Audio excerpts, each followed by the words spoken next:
Bonjour à tous et bienvenue dans mes... C'est un plaisir de vous retrouver pour un nouveau live. Et comme c'est un live sauvage annoncé à la minute même où je pars, je vais vous laisser un petit peu de temps pour arriver tranquillement. Avant de commencer à vous expliquer un peu qu'est-ce que c'est le concept, qu'est-ce qu'on va faire aujourd'hui. Je pense qu'on va bien s'amuser. Alors voilà, donnez-moi une minute, le temps que la meute rapplique. Pendant ce temps-là, je partage un peu le live.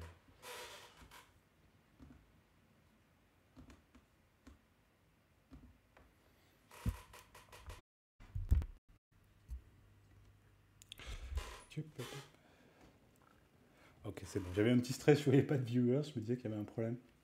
Bon. Je partage sur DeFi France et après on part. De toute façon, je l'ai fait exprès, je ne veux pas une grosse audience parce que je vais expérimenter aujourd'hui. Donc ça me va très bien si ce n'est que vous deux. Non, peut-être pas quand même, mais vous avez compris l'idée. Il va peut-être y avoir de la casse.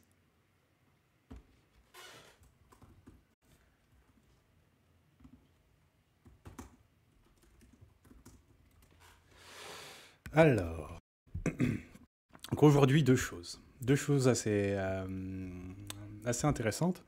En fait, c'est un concept d'émission dont je vous ai parlé la dernière fois, que j'appelle les revues de presse. Et l'idée, c'est qu'en fait, je veux prendre des contenus qui, moi, m'ont fait réfléchir, m'ont mis mon cerveau un peu en route. Et en fonction de la nature des contenus, soit si c'est des petits trucs, bah, en fait, je vous les traduis vite fait et on les discute. Donc là, j'ai des tweets, des choses comme ça, sur le sujet pourquoi tout le monde déteste la crypto. Enfin, pourquoi le monde adore détester la crypto. Pas la même chose. Hop, attendez, je viens de réaliser que je suis live de l'autre côté aussi, vous allez avoir un écho. Il faut que je... Pardon, j'ai plus l'habitude du setup. Ok. Donc, première discussion plutôt, parce qu'en fait, il va y avoir 3-4 minutes de contenu que je vais vous traduire pour poser le contexte, et après, on va discuter de ce sujet. Le deuxième, et là, c'est très, très ambitieux, extrêmement ambitieux même. Alors, j'ai testé de mon côté, et a priori, c'est tolérable, j'y arrive. Ce n'est pas évident du tout, c'est un peu d'indulgence. Possible que, bon, si vraiment c'est n'importe quoi, on arrêtera au milieu. Mais donc, l'idée, pour la deuxième partie de l'émission, c'est que je vais vous lire et traduire un article très intéressant sur le plan long terme de MakerDAO, qui est en anglais. Et quelques petites précautions de... J'ai essayé, a priori j'y arrive, a priori c'est pas trop lent, a priori c'est compréhensible et c'est pas du français trop dégueulasse, mais vous vous rendez bien compte qu'une traduction live instantanée, c'est pas non plus facile. Donc voilà, on va essayer. Si ça marche, tant mieux et on le fera. Si ça marche pas, bah, on aura essayé. Et ce qui est cool, c'est qu'on a au moins le premier sujet, lui il est plus tranquille, la traduction ça devrait aller. Et donc voilà, a priori au moins la première moitié ça se passe bien, peut-être que la deuxième moitié ça freestyle, mais voilà, on aura fait un peu de science et appris des choses. Alors, il faut que je vous mette tout. Donc, sur le sujet, pourquoi tout le monde adore détester la crypto? Et c'est un sujet intéressant s'il en est un. Je suis tombé sur ce tweet d'abord, qui m'a fait réfléchir. Donc on va commencer par ça, je vais vous le traduire tout de suite. Les gens ne sont pas énervés à l'idée que les NFT soient des arnaques. Ils sont énervés par rapport au fait qu'ils ont fait tout ce que la société leur a dit de faire, et malgré tout, ils sont toujours sans emploi et noyés dans la dette. Pendant ce temps, des gens qui ont abandonné leurs études font plus de 10 fois leur revenu annuel en swappant, en tradant des mimes. Les NFT sont une violation de la perception d'équité des gens. Une violation de la perception d'équité des gens. Ça, je trouve ça a mis des choses en mouvement dans ma tête. Si vous venez d'arriver, vous n'avez rien raté. Je faisais juste un blabla pour expliquer le concept, mais c'est pas grave, vous allez le découvrir avec moi. Donc ce tweet-là, très intéressant, surtout cette ligne-là. Les NFT sont une violation de la perception d'équité des gens. Moi, je trouvais ça assez intéressant et on va détailler un peu ça. Juste pour mettre tout le contexte avant de lancer la discussion, donc ça, c'est le tweet. Il y avait aussi ces commentaires sur Reddit is Finance. Donc je vais vous le mettre aussi dans le chat. Je vous le mets dans le chat. Et on va... D'abord, je pose le cadre, je vous traduis tout, comme ça on est tous à armes égales, parce qu'ici je veux qu'il n'y a pas de problème si vous ne parlez pas anglais, c'est le principe de la chaîne. Et après, on discute, on va le faire comme ça, pour celui-là. Pour l'article Maker, vu qu'il est long, on va probablement lire, traduire, discuter en même temps. Euh, donc, là, c'est un gars qui référence le tweet que je viens de vous montrer, donc c'est pour ça que je vous donne le contexte. Je suis tombé sur ce tweet très intéressant aujourd'hui, donc le tweet, c'est celui-là, qui suggère que la vraie raison pour laquelle un grand nombre de gens détestent les cryptos et les NFT, ce n'est pas parce qu'ils ont des conséquences environnementales négatives, ou parce que l'art, a priori, leur plaît pas, ou à cause de la technologie, mais parce qu'ils sont frustrés à l'idée qu'ils ont fait ce qu'on leur a dit de faire, ce que la société leur a dit de faire, et malgré tout, ça les a mis dans une position désavantageuse comparé aux fameux personnes qui ont abandonné l'école pour flipper des NFT. Et donc bon, il reprend un peu la phrase, après je vais peut-être pas refaire tout, mais donc les NFT sont une violation de la perception d'équité chez les gens, et après il explicite un peu plus. Il écrit avant au sujet du concept psychologique de fondationalisme et comment cela théorise que les individus construisent une identité basée sur une fondation de valeurs, de croyances essentielles. Quand ces valeurs essentielles sont menacées, cela signifie que toute leur vision du monde est à risque de s'écrouler. Et au lieu de faire le travail douloureux de réévaluer leurs croyances, les gens, en gros, tête et défendent leur assumption incorrecte à la place. Je ne sais pas si ça explique toute la haine de la crypto qu'on a pu voir récemment, mais cela fait beaucoup de sens pour moi. C'est plus facile de dénier la crypto en disant scam, un blanchiment d'argent, un Ponzi, que de réellement questionner la nature de la valeur dans la société, pourquoi la société marche comme elle marche, etc. Donc ça, c'est marrant, parce que vous voyez que ça, quand même, ça touche pas mal de choses, je pense qu'on discute ici, dans le sens où, en fait, et en fait, ça a articulé quelque chose que je n'avais vraiment pas réussi à rendre, qui est cette notion de violer la perception de l'équité des gens. Et en fait, je trouve que c'est une situation, en fait, c'est pas la première fois qu'on y fait face. Hein. Pensez au début de l'Internet. Bon, on se met en 90, c'est encore un truc de petits gangsta, pirates, anonymes, je sais pas quoi. Voilà, on n'en parle pas trop. Mais on arrive en 2000. En 2000, je veux dire, c'est d'une évidence. Évidence que l'Internet, c'est essentiel, ça sera partout, c'est une évidence que les ordinateurs vont prendre de plus en plus de place. Tout ça, je veux dire, il n'y a pas besoin d'être un génie pour, en 2000, dire « Oh les gars, regardez, le digital, l'Internet, ça a l'air de bien marcher, je pense que, bah ça, disons que dans 20 ans, il va y avoir plein de trucs dessus. » Sauf que, qu'est-ce qu'ont fait la plupart des gens? Bah, exactement rien. Ils n'ont pas voulu s'intéresser à ça, ils n'en avaient rien à foutre. C'était un effort à faire d'essayer de comprendre cette nouvelle technologie. Oh là là, les ordinateurs, TCP/IP, HTTP, HTTPS, comment on échange de la donnée sur Internet, les mails, SMTP, j'en sais rien, moi, tous ces trucs-là. Pourquoi se faire chier en vrai, hein? On s'en fout. C'est juste une innovation qui va révolutionner l'ensemble de la société. Tout le monde est d'accord là-dessus. Mais bon, ça vaut pas le coup de faire l'effort, de s'investir à essayer de comprendre ce qui se passe là. Vous voyez un peu le problème. Eh bien, en crypto, c'est similaire.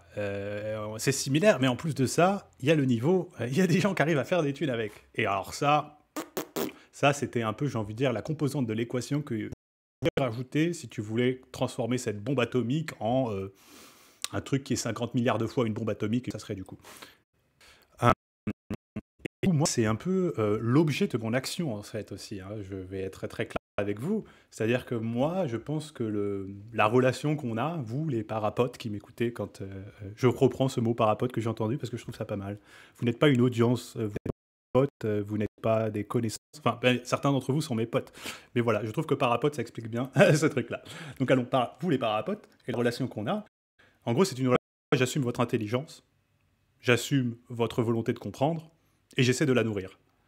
Mais c'est un angle, et en fait c'est vraiment un angle, je me rends bien compte, très peu commun, hélas. Mais voilà, c'est ce que j'essaie de développer avec vous. Et donc, bon, je pense que, a priori, du coup, nous, moi et vous, les parapotes, on n'est pas trop dans ce de « oh là là, Attends, c'est du boulot de comprendre ton truc là. Bon, c'est pas garanti que ça va révolutionner le monde encore. Moi, je sais pas si je passe le temps à essayer de comprendre. Hein. Non, non, j'attends qu'il y ait 5 milliards de personnes dessus pour commencer à le sujet. Parce que s'il n'y a pas 5 milliards, voilà. Non, on n'est pas comme ça ici. Mais je pense que c'est pas mal, en fait, ce qu'il y a de l'autre côté, j'ai envie de dire. Et du coup, ouais, c'est peut-être aussi pour ça que ça m'a fait réfléchir autant. C'est parce que ça m'a donné un peu cette perspective, cette vision, ça a articulé avec des mots, quelque chose que je sentais. Je veux dire, les gens avec qui tu parles un peu, et j'ai envie de dire, en fait, il y a deux étapes. Parce que même s'il y a ceux que tu as réussi à convaincre, qu'il se passe un truc, bon, moi je pèse pas mes mots, tout simplement, maintenant je parle d'une révolution industrielle plus significative que l'invention de l'imprimerie. Tout simplement parce que l'arrivée de la blockchain définit un nouveau rapport à la réalité qu'on peut articuler à l'échelle de la société. Donc si vous avez compris ça, vous avez compris qu'on ne parle pas d'un petit truc là. Un nouveau rapport à la réalité, hein, rien que ça. Pas une nouvelle méthode pour diffuser de l'information, hein. Un nouveau rapport à la réalité. Mais le truc, c'est que même il y a des gens qui comprennent ça. En papote, ils comprennent ça. Très bien. Sauf qu'après, leur prochaine question, c'est « Ok, c'est intéressant ton truc là, Bitcoinis. C'est quoi la banque où je peux l'acheter pour qu'il le conserve pour moi, pour que comme ça, si ça s'apprécie en valeur, j'en aurai quoi. » Et vous voyez bien l'autre problème qu'on a là après, c'est encore un peu un problème... c'est un peu dur à catégoriser ça. Il y a 3 ans, je vous aurais dit de fainéantise. Mais c'était en fait un jugement que je portais sur ces gens. A priori, ils sont pas plus feignants que vous et moi, mais ils ne veulent pas s'occuper de leur seed. Bon. C'est pas forcément de la fainéantise, ça peut être de la peur, ça peut être un manque de compréhension, ça peut être plein de choses. Mais donc voilà, on a aussi un enjeu énorme d'éducation à faire à ce niveau-là, qui est tout simplement de faire comprendre aux gens en fait que... regardez les échanges centralisés. Enfin, je veux dire, on va le mettre simplement. Si tu écris ta seed sur un bout de papier que tu colles au mur de ta chambre et que tu encadres, tu as probablement une meilleure obsèque que la plupart des sexes. Donc à partir de là, la barre est vraiment basse. Si tu arrives à faire des choses un peu plus malines avec ta seed pour la camoufler, probablement tu as déjà oblitéré l'obsèque de 99% des textes. Donc pourquoi ne pas prendre ta chance? C'est mon raisonnement à moi. C'est comme ça que je le présente aux gens. Surtout maintenant, vous avez des trucs quand même vraiment stylés pour les primo-onboardants. Hein. Je veux dire, moi, il y a 4 ans, j'aurais rêvé de déployer un Gnosis Safe avec mon MetaMask au début comme premier signer, et puis au fur et à mesure que le Gnosis Safe, il prend en valeur, hop, je rajoute un Ledger en signer, puis je te rajoute un troisième. C'est de la folie, ces trucs-là. Vous pouvez littéralement faire évoluer le modèle de sécurité de votre wallet au fur et à mesure des actifs qu'il y a dedans. Bon, bref, on rentre dans des trucs un peu loin du sujet. Mais intéressant, je pense, cette discussion-là. Donc, attendez, je vais prendre un peu le chat parce que ça fait plaisir. Il y a des gens qui parlent pour la première fois et il y en a pas mal. Alors, on va y voir qu'est-ce qu'ils disent. Jérémy Jika. Pour avoir échangé avec des responsables blockchain de grandes banques en France, il y en a un qui m'a clairement dit « Nous, cela fait depuis 2012 qu'on suit la blockchain, mais on ne se lancera pas en premier. » Bon, voilà, bon, ça, c'est Après, pour les banques, ça peut s'expliquer... d'autres contextes, mais c'est vrai qu'il y a vraiment, ça rejoint là ce que je vous disais, les gens attendent 5 milliards de personnes à bord pour être le 5 milliards unième. Ça, moi j'appelais ça la théorie des moutons aussi, c'est-à-dire les gens ont horreur d'être les premiers à initier un pas, à initier un chemin. Et moi je pense que c'est aussi ce qui fait que je suis bizarre, mais en même temps potentiellement intéressant, on va le dire comme ça, c'est que j'en ai rien à foutre d'initier un chemin. Si moi je pense que le chemin il est pertinent et que je suis tout seul dessus, je le prends. Et en fait souvent, je me rends compte que quand tu es tout seul sur un chemin, en fait, c'est 2 options. Soit tu es énormément dans l'erreur, soit tu es tellement dans la raison que les autres, ils sont en train de délirer collectivement. Donc, c'est souvent intéressant d'explorer un chemin où tu es tout seul dessus, en fait. Alors, une autre intervention, Noéris... Alors, attends. Noéristaténèse. Ça reste hyper difficile de faire passer notre vision à une personne totalement étrangère, alors que nous, on passe notre vie à faire évoluer notre vision, nos rapports, et à étudier ce que la blockchain peut changer. Alors là, ouais, bien sûr, tout à fait, bien d'accord avec toi. Et c'est un peu une de mes grandes peurs, si tu veux. Moi, c'est que j'ai peur que plus je m'enfonce dans les profondeurs, et plus je perds le contact avec la surface. Je sais pas comment le dire autrement. Mais après, je pense qu'il y a des manières un peu d'être conscient de ça. Par exemple, moi, j'essaie de, au moins une fois par minimum, faire une formation à des gens qui découvrent la DeFi pour la première fois. Et comme ça, c'est un peu mon rappel à la Terre, quoi. C'est là où Brice, il réatterrit de la galaxie et il retombe sur Terre, littéralement, parce que je me rends compte que tu prends des gars qui n'ont jamais entendu parler de crypto et tu commences à leur parler de l'impact de la structure de la liquidité, de la concentration sur le prix et sa volatilité et l'inertie. Voilà, quoi, ça devient chaud. Donc, tu adaptes ton discours. Et du coup, ça te fait un peu réaliser les points bloquants, les incompréhensions et les choses comme ça. Mais oui, c'est un enjeu, l'éducation, bien sûr. Mais en fait, je trouve qu'on présente souvent le problème en mode oh là là, il n'y a pas assez d'éducation de la part de la crypto. Les gars en crypto, ils font pas assez d'efforts pour aller vers l'extérieur. Bah, putain, viens me dire ça. Hein. Viens me dire ça à moi, gros. Là, je te mets, mais je t'éclate. Désolé d'être aussi cash. Hein. Parce que tu as littéralement pas, allez, 300 heures de vidéos, tu as je sais pas combien d'articles, tu as une vingtaine de meet-up. Et tu vas venir me dire que je fais pas assez. Bon, bien sûr, là, je mets mon ego dans l'histoire, mais c'est pour te montrer, pour vous montrer que, en fait, c'est peut-être pas le seul composant du problème. Et que dans une communication, il y a un émetteur et un récepteur.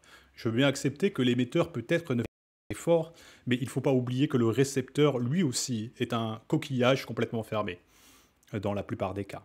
Et ça, c'est un problème aussi. Pas que sur la crypto. Moi, je trouve qu'il y a un manque de curiosité à l'échelle de la société, mais absolument inquiétant, quoi. Absolument inquiétant. Pour mettre les choses simplement, je veux dire, on repart à le parallèle sur Internet. Pensez au nombre de gens qui ont vu leur travail entier migrer sur un ordinateur et qui sont restés absolument passifs dans leur interaction avec la technologie. Ils ont vu les décisions, les analyses, les rapports, tout ça passer en numérique. Et à aucun moment, alors qu'ils commençaient à passer 10 heures par jour derrière un ordinateur, ils ont pris 30 minutes pour lire comment un ordinateur fonctionne. C'est quoi l'Internet? Comment ça marche l'Internet? Et ça, c'est du délire. C'est pas un problème, c'est du délire. Les gens ont accepté dans leur vie un truc avec lequel ils interagissent 12 à 14 heures, qu'une idée de comment ça marche, de pourquoi, de qui le ramène, et ainsi de suite. Ça, honnêtement, c'est probablement le plus grand risque que je vois à l'échelle de la société aujourd'hui. Parce que vous avez maintenant une population absolument féodalisée par la technologie, et pire que ça, elle n'a même pas conscience de son statut de serf. Ça, c'est une thèse que je vous avais développée sur mon blog il y a un petit bout de temps. Je vais vous repartager ça. J'avais bien aimé parce que c'était un article un peu plus philosophique, disons, que ce que j'écris d'habitude. Et c'est bien aussi parfois de... Ben voilà quoi, c'est cool de vous parler de protocole, trucs comme ça, mais de temps en temps j'aime bien aussi réfléchir à d'autres choses. Hein. Je suis pas non plus monomaniaque de la DeFi. Surtout j'aime bien les réflexions qui font le pont, quoi, qui connectent un peu des thèmes de DeFi, décentralisation, crypto, à des sujets plus larges, disons. Donc cet article, il s'appelait « L'individu souverain à l'ère du techno-féodalisme ». Et il est ici dans le chat. Et alors attendez, le chat, je vous rattrape dans juste une seconde. Je vous rattrape dans juste une seconde parce qu'il y a plein de trucs intéressants dans le chat. J'ai juste vu un gars qui demandait pour les vidéos. Alors attends, je te mets ça tout de suite. Les vidéos, c'est sur le YouTube de DeFi France. Et tu as littéralement 3 ans de DeFi là-dessus. Hein. Donc vraiment, tu as de quoi faire. Alors après, bon, il y a certains trucs peut-être... bon, c'est un peu vieux maintenant, quoi. Je veux dire, quand je commente le lancement d'Uniswap V3, par exemple, les trucs comme ça. Mais je pense que tu as quand même... ça peut valoir la peine de s'y intéresser. Alors, donc voilà pour le chat. Vous avez le lien YouTube. Maintenant, je vais reprendre les questions dans l'ordre. Et franchement, vous me faites plaisir surtout de voir les nouveaux participants qui s'impliquent ce soir. Top. C'est exactement ce que je voulais avec ce genre de format. Donc, merci à vous. Continuez. Alors, on y va tranquillement. Donc oui, bon, des gens qui parlent de doutes au niveau des sécurités des protocoles et des choses comme ça. Bon, là, je pense qu'on en a bien parlé dans la chaîne. En effet, c'est un sujet un peu lié à ce sujet, mais pas totalement. C'est complexe d'envisager les modèles de sécurité des protocoles, en effet. Mais oui, c'est un sujet, mais voilà, je pense qu'en gros, je te le laisse de côté, je suis désolé. C'est juste, bon, tiens, regarde, en fait. Non, je te le laisse pas de côté. Je te donne un article, si tu veux le creuser, qui te guide comment évaluer la résilience. Et j'ai fait un live aussi, en gros, qui te... Attends, il est où? Ah, c'est ça. J'ai fait un live aussi à peu près au même zoo, donc tu vas le retrouver en mai, où je parlais de la résilience des protocoles, comment l'évaluer, les différents modèles, et ainsi de suite. Donc voilà, ça, on va dire que c'est un peu réglé, même si bien voilà, j'ai conscience que je suis un peu mis le sujet de côté. C'est un bon point, on va dire. Mais par rapport à la taille du débat, je pense que c'est un peu trop loin. Après, c'est vrai qu'il y a toute une discussion, donc Emery Spar qui est dans le chat sur en fait tous les modèles du point de vue technique pour la sécurité, les choses comme bon, moi je vous parlais des smart contract wallets, d'utiliser des smart contracts comme wallet, le Gnosis Safe par exemple, ça a été des énormes améliorations bien sûr. Il y en a d'autres potentiellement. Ou voilà, les questions de account abstraction sur Ethereum ou des choses comme ça qui permettront en gros de encore plus raffiner les modèles que les gens peuvent utiliser pour mettre en place leur sécurité. Donc Greenleaf qui revient sur le tweet et qui nous donne un peu de contexte. Je comprends le gars, il a sûrement bossé dur, fait des crédits voiture maison ou autre, le tout sur 30 ans, et il voit un jeune trou du cul, expression amicale, se faire des milliers, voire des millions en vendant des JPEG. Tout à fait, oui. Et ça génère un peu de haine et de gêne de la part des gens. Ce que je vous disais, c'est le problème qu'il y a la spéculation en plus de la nouveauté technologique. Bon, après, sur l'Internet, il y avait déjà de la spéculation, bien sûr, mais c'était pas aussi accessible. Ça, c'est peut-être ça la grande nouveauté de la DeFi aussi, c'est la démocratisation de la spéculation, d'une certaine manière. Alors, là, après, on a plus de réactions par rapport au point que je faisais tout à l'heure sur la quantité de travail fait par les éducateurs. Alors oui, je suis d'accord, c'est pas juste une question de quantité d'articles qu'on met dehors, c'est aussi que de l'autre côté, il y a un travail conséquent de la part des gens pour commencer à comprendre qu'est-ce qui s'y passe.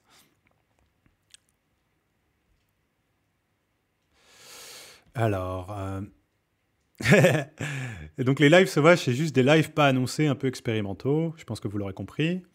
Et donc on a Glorwin, qui un nouveau à l'arrivant, qui est plein de bon sens. Peut-être tout simplement parce que ça n'intéresse pas les gens. Tu ne peux pas leur reprocher un non-sens que tu dis, à mon avis. Tu as peut-être raison. Peut-être qu'en effet, on n'arrive pas à intéresser les gens. Mais j'ai envie de te dire, voilà, regarde, je te fais le pitch en 1 minute et dis-moi honnêtement que tu n'es pas intéressé après ça. On est dans un monde où absolument tout est gouverné par l'argent sans aucune restriction. Tu peux acheter tout ce que tu veux. Si tu es un homme milliardaire, tu n'as pas à répondre face à la justice. Ça, ce sont des faits. Désolé s'ils bousculent ta vision du monde. Donc ça, c'est ce monde. Maintenant, ce monde où l'argent contrôle tout, et a priori, on ne peut pas faire quelque chose par rapport au fait que l'argent contrôle tout, puisque c'est ce que les gens ont décidé collectivement. Par contre, on peut redéfinir l'argent lui-même. Comment il s'échange, comment il se stocke, qui le contrôle. C'est littéralement ce qu'on est en train de faire. Alors maintenant, dis-moi que ça t'excite pas. Parce que moi, avant ça, je ne voyais pas un seul chemin pour le monde où on va vers un meilleur. On va vers une forme d'augmentation de la coordination. Une fois que j'ai compris, j'ai au moins une petite lumière au bout du tunnel. Alors après, peut-être que je me nourris de rêves fantaisistes. Mais honnêtement,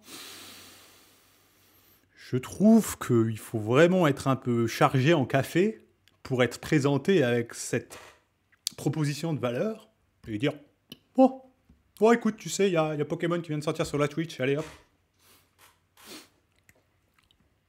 Mais peut-être que je suis, envie de dire, je suis déjà trop loin dans mon délire et que je vois plus en fait que moi ça me fascine, c'est littéralement. Mais les gens en fait non, ils s'en foutent, hein. Ils vont au bureau, ils rentrent au bureau, ils voient leurs potes, ils boivent leur bière, ils font leur petit repas et c'est reparti le lendemain. J'en sais rien.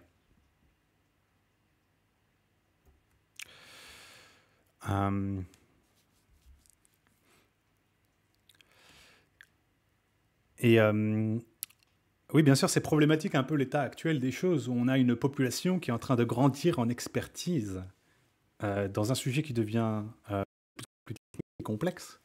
Et comme ils disent en anglais, une autre population de lagardes, de retardataires, qui sont à la ramasse en fait. Mais même pas à la ramasse, ils sont même dans le négatif. Parce que c'est même pas qu'ils commencent un peu à regarder, mais qu'ils aiment pas trop. C'est ils rejettent sur le principe.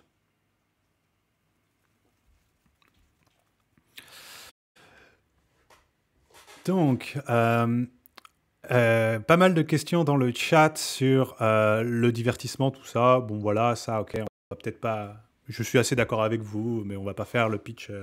Oh là là, les gens sont accros à la technologie. Enfin, moi aussi d'ailleurs, hein, soyons honnêtes. Ma vie est essentiellement dans ce monde-là. Mais par contre, il y avait un point intéressant, TheGone69. Merci de ta prise de position. Donc, je vais la lire. Est-il besoin de connaître le principe du moteur à explosion pour conduire correctement une voiture? En fait, j'aime beaucoup que tu aies dit ça. parce que c'est en effet quelque chose qui revient très souvent. Sauf qu'il y a une différence fondamentale entre une voiture et la crypto. Encore une fois, réflexion initiale de l'argent domine le monde, l'argent est la seule chose qui permet aux humains de communiquer entre eux de manière agnostique, c'est devenu le plus petit dénominateur commun. Une voiture, ça n'est pas le plus petit dénominateur commun de la coordination sociale. C'est juste un objet qui roule d'un point A à un point B. Je peux faire une utilisation absolument passive. Je n'ai pas besoin de comprendre comment elle fonctionne. Par contre, si je fais une utilisation complètement passive d'un mécanisme de coordination sociétale, là, ça me semble extrêmement dangereux. Ça revient à être en démocratie, par exemple, et ne pas s'intéresser aux règles de la démocratie. Ça revient à avoir un système judiciaire, mais ne pas savoir comment il fonctionne.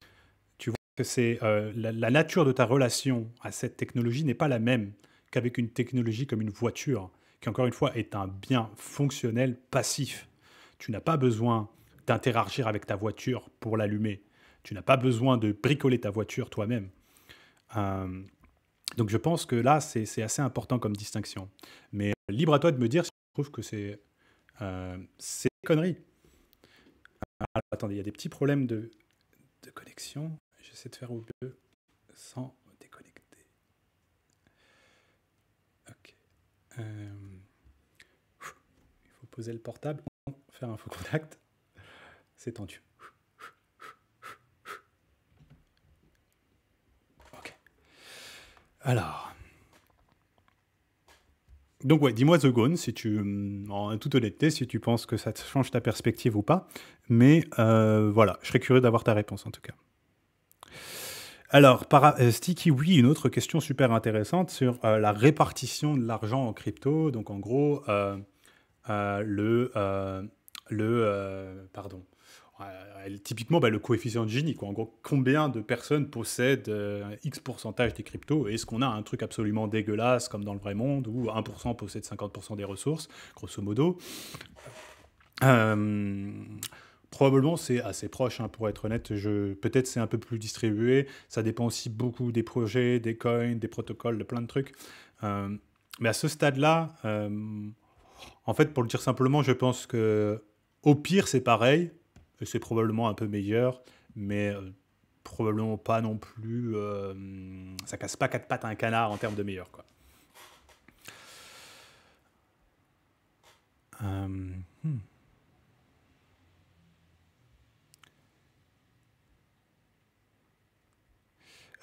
CZ Head, oui, un point très intéressant aussi. Je suis désolé, je choisis un peu dans le chat, mais parce qu'il y a pas mal de trucs. D'habitude, je prends tout le monde, mais là, il faut que je fasse un peu de sélection.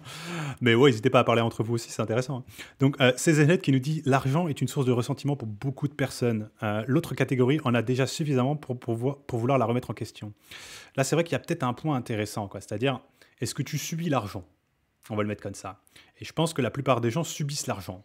Et du coup, à partir de là, ça les met pas trop dans une posture de réfléchir par rapport à l'argent.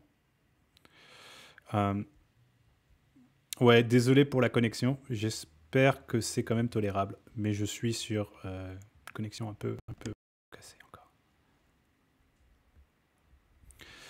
Donc, Panam Pux, j'essaie le speech redéfinition de l'argent, échange de valeur. Soit j'explique très mal, soit mes potes s'en foutent complet. Le sentiment d'impuissance est fort. On est avec toi, grand. Honnêtement, essaye encore. Peut-être qu'ils en avaient rien à foutre. Peut-être que c'était pas le bon soir. Peut-être que t'as pas trouvé ce qui, eux, les fait bouger. T'as pas réussi à faire le pont vers eux. J'en sais rien, ça peut être plein de trucs, honnêtement. Mais comme dans tout exercice de persuasion, ça commence, bien sûr, par une compréhension intime de la personne qu'on essaie de persuader et de convaincre. Quelles sont ses attentes, quelles sont ses valeurs, et en gros, comment j'arrive à articuler mon sujet, ma présentation, par rapport à ses valeurs. C'est la rhétorique. Et alors, The Gone, merci pour ta réponse, du coup. Je partage qu'en partie ton argument. Concernant l'exemple sur la démocratie, combien de personnes votent et ne connaissent pas la Constitution? Non, tu as raison, en effet, oui. Il y a tout un tas de systèmes de règles, de normes qui régissent la vie des gens et dont on n'a pas forcément conscience. Mais je veux dire, ils sont quand même pas dans une démarche par rapport à la démocratie qui est la même que celle qu'ils ont par rapport à la technologie, tu vois. C'est-à-dire, va quand même me trouver une personne qui vote et qui n'a aucune idée de pourquoi il vote. qui ne sait pas qu'il y a un président en France qui est élu démocratiquement, qui ne sait pas qu'il y a une assemblée nationale, qui ne sait pas qu'il y a une cour de cassation, et ainsi de suite. Tu vois, j'ai envie de dire, les gens participent et n'ont peut-être pas une bonne compréhension du système, mais ils ont une compréhension minimale. De l'autre côté, avec la technologie, tu as des gens qui littéralement participent activement tous les jours, toute la journée depuis 15 ans, et n'ont toujours aucune compréhension. Tu leur bouges le raccourci Internet Explorer sur leur bureau Windows, ils viennent te voir pour te demander qui a désinstallé Internet Explorer dans leur machine. On en est à ce stade-là. Ils n'ont pas la conscience de ce que c'est un raccourci, un fichier, un dossier. Vraiment les choses basiques. Et là, on parle même de jeunes. Je me suis rendu compte de quelque chose, moi, qui commence à devenir un vieux con, qui ai découvert l'informatique avec des vrais ordis, des outils de création, pas des outils de consommation passive, comme un téléphone ou une tablette. Et bien putain, ça a cassé la tête des gens, les téléphones et tablettes. Hein. Ça, on peut le dire.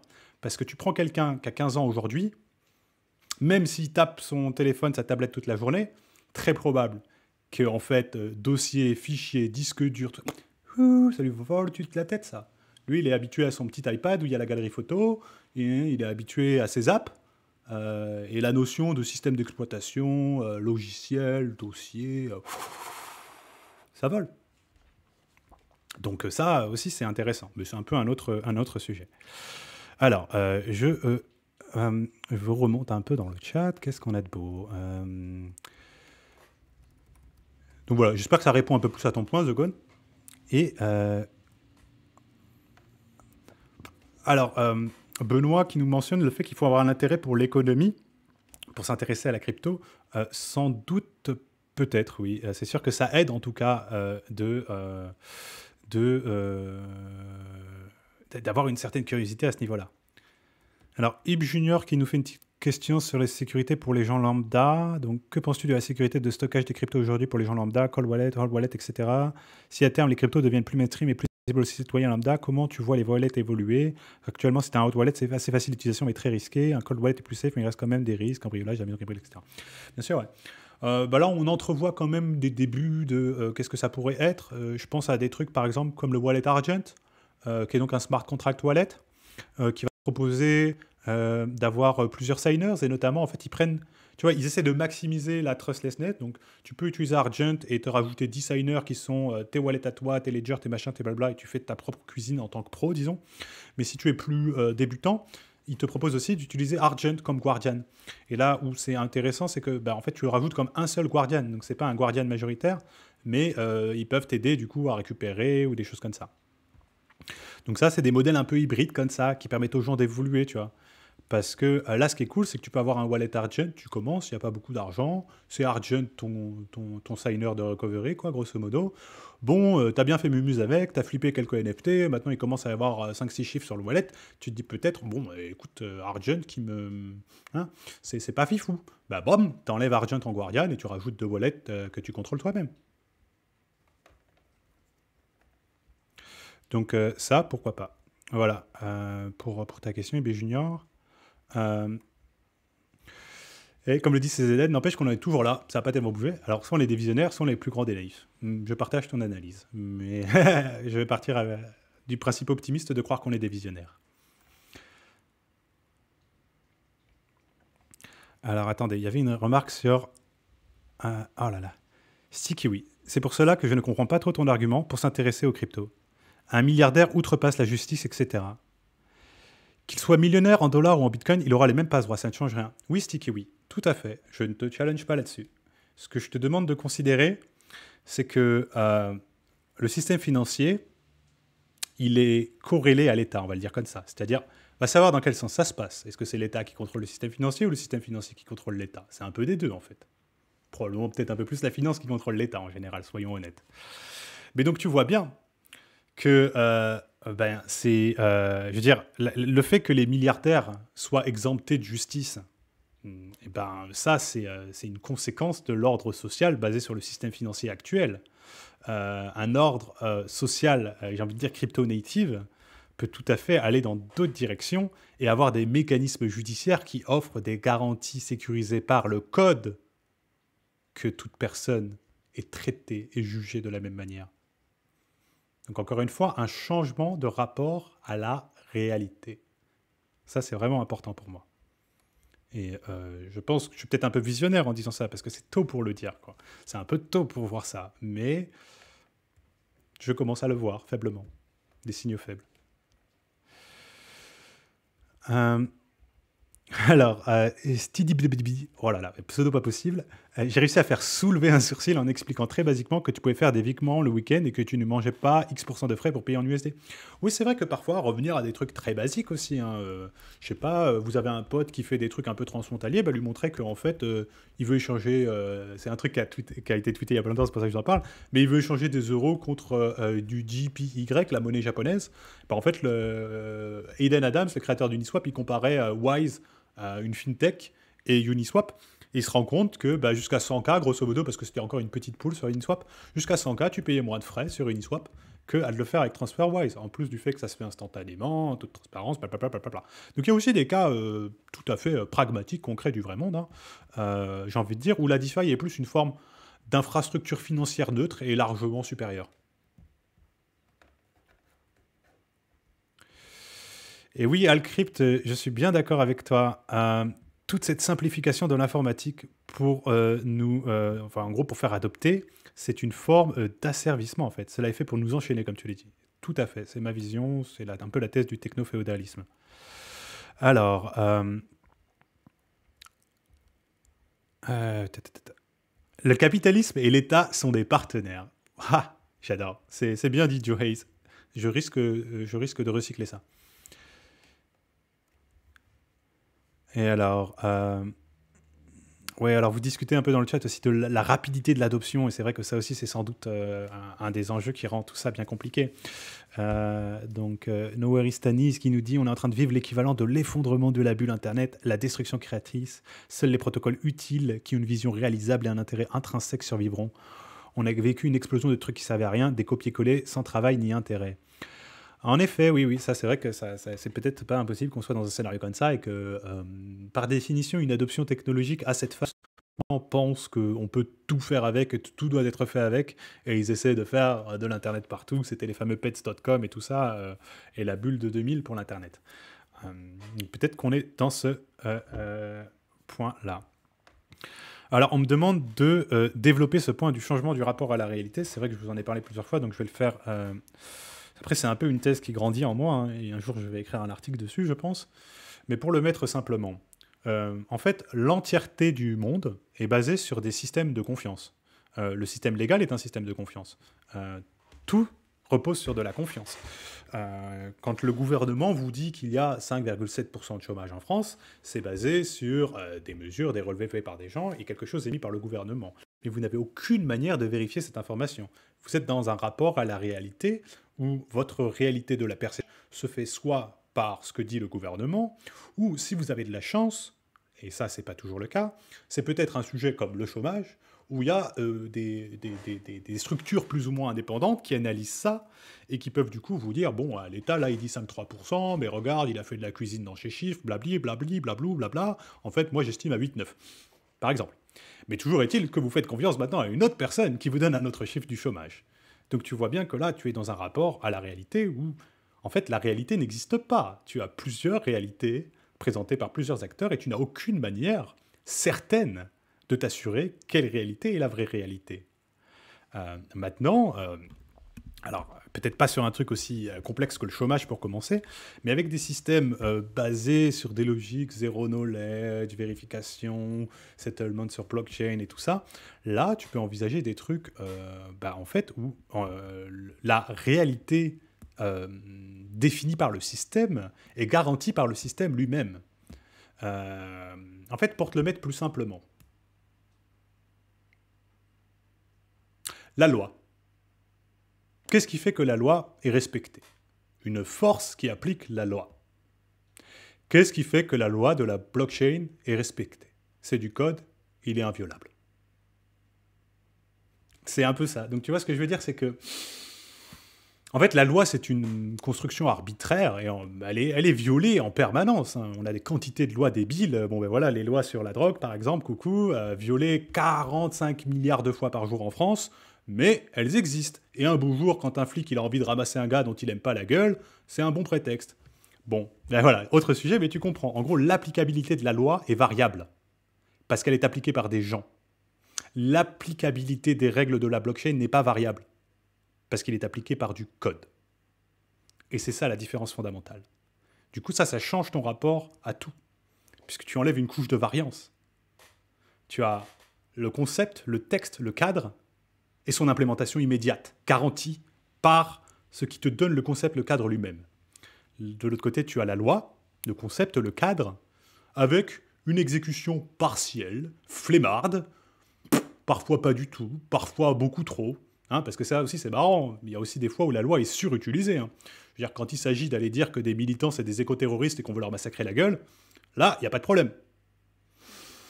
Par contre, je sais pas, bon après je vais peut-être polémiser tout le monde si je rentre là-dedans, mais par contre quand c'est des fachos qui manifestent pour dire des trucs antisémites, ah bah là la police elle est un peu moins en train de leur taper sur la tronche étonnamment, on sait pas trop pourquoi, tiens. Hein. Quand c'est Jean-Michel, le clochard qui vole 5 € à Monoprix, le vigile il l'attrape, il appelle la police, blablabla, blablabla, le gars il va peut-être finir en tôle si ça fait 3 fois qu'il vole 5 € de marchandises. Quand c'est Cahuzac qui détourne un bon petit paquet d'argent public en nous faisant une prophétie de foi comme quoi c'est monsieur Patte Blanche à la télé, bon bah au final il lui a rien arrivé au petit Cahuzac, hein. Il va probablement aller faire des conférences, payer 15, 20, 30, 40, 50 000 et vous expliquer à quel point c'est un dieu avec une expérience de gestion de la finance fabuleuse. Donc c'est ça, c'est l'écart qu'il peut y avoir par rapport au texte, au concept de la loi, qui moi en fait m'amène dans une posture extrême par rapport à la loi. Hein. Alors après, là, on est sur Twitch, je ne sais pas si je peux aller jusqu'à là. Mais c'est-à-dire que moi, je considère la loi comme nulle et non avenue, parce qu'elle n'est pas appliquée de manière équitable sur tout le monde. Alors bien sûr, opérer dans la société avec ça, c'est compliqué, et je respecte les lois. Venez pas me taper sur la gueule, monsieur les policiers. Mais dans le sens où j'ai un scepticisme énorme par rapport à la loi, mais un scepticisme qui vient de mon observation empirique. Je vois la loi violée, je vois la loi sur-appliquée, où je vois des lois absurdes être créées, je vois des parlementaires littéralement proposer des textes de loi qui correspondent à quelque chose rédigé mot pour mot, parce qu'on leur a été présenté par des lobbies ou autres. À partir de là, je veux dire, c'est une attitude rationnelle d'avoir un profond scepticisme par rapport à cette loi.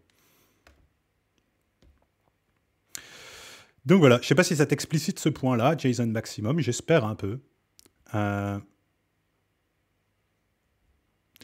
Et ouais, c'est vrai que oui, pensez par exemple au côté de l'exécution, pensez au fait que un truc qui vous montre cette exécution différente de la loi et de la blockchain, merci. Bon, ton pseudo, c'est une série de numéros, 05 86 quelque chose. Il a mis le doigt exactement là où il fallait. Pensez à, donc FTX fait faillite. FTX a des dettes. Eh bien, qui FTX a repayé en premier? Les protocoles. Pourquoi? Mais parce qu'avec les protocoles, c'est du code. Il n'y a pas de possibilité de négocier. Si ton collatéral il ne suffit pas pour ta dette, on te liquide. Bye bye. Donc, il a payé les protocoles en premier. Maintenant, de l'autre côté, les gens qui prêtent, les gens qui prêtent, il a réussi à ce qu'ils leur prêtent déjà en leur racontant des belles histoires. Donc peut-être qu'il peut réussir à leur raconter une deuxième belle histoire pour qu'ils acceptent de prêter un peu plus ou de demander leur argent dans 6 mois. Donc, vous voyez bien là, différence d'applicabilité. D'un côté, il y a intransigeance. Il y a une règle, tu la respectes. Tant mieux, tu la respectes pas, le code a déjà prévu des conséquences, en l'occurrence, liquidation. De l'autre côté, il y a une règle énoncée, mais qui est bafouée en permanence, au tel point qu'en fait, la règle n'importe plus. C'est mon point.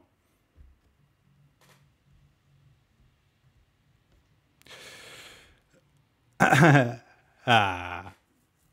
rapport non biaisable à la réalité. Ouais, c'est bien formulé ça, merci. Je prends. Ah merde, l'automode, il a martyrisé quelqu'un, je suis désolé, parce qu'il parlait de violer, mais il violait des règles, donc voilà. C'est bon, je te l'ai fait passer. Ouais, donc ça va, vous êtes pas... C'est cool, c'est génial, parce que vous êtes plusieurs à avoir fait le lien dans le chat avec le remboursement d'FTX, donc merci, c'est cool, content de voir que... voilà, on se rejoint. Et oui, la Constitution indique clairement que les citoyens doivent désobéir si des lois ne respectent pas les valeurs démocratiques. Mais en fait, moi, j'irai plus loin. Qu'est-ce qui se passe si le gouvernement ne respecte pas les valeurs démocratiques?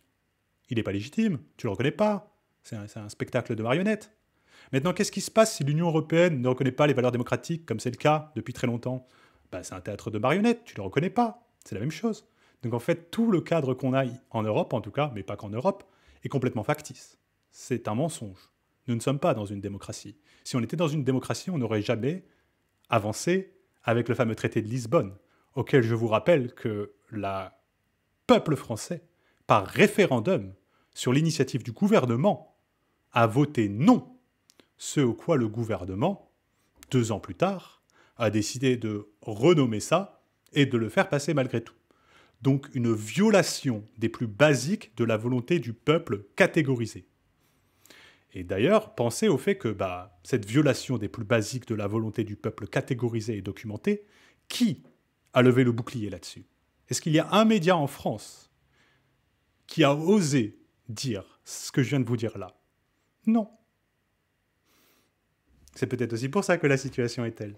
Les flux d'informations sont cassés.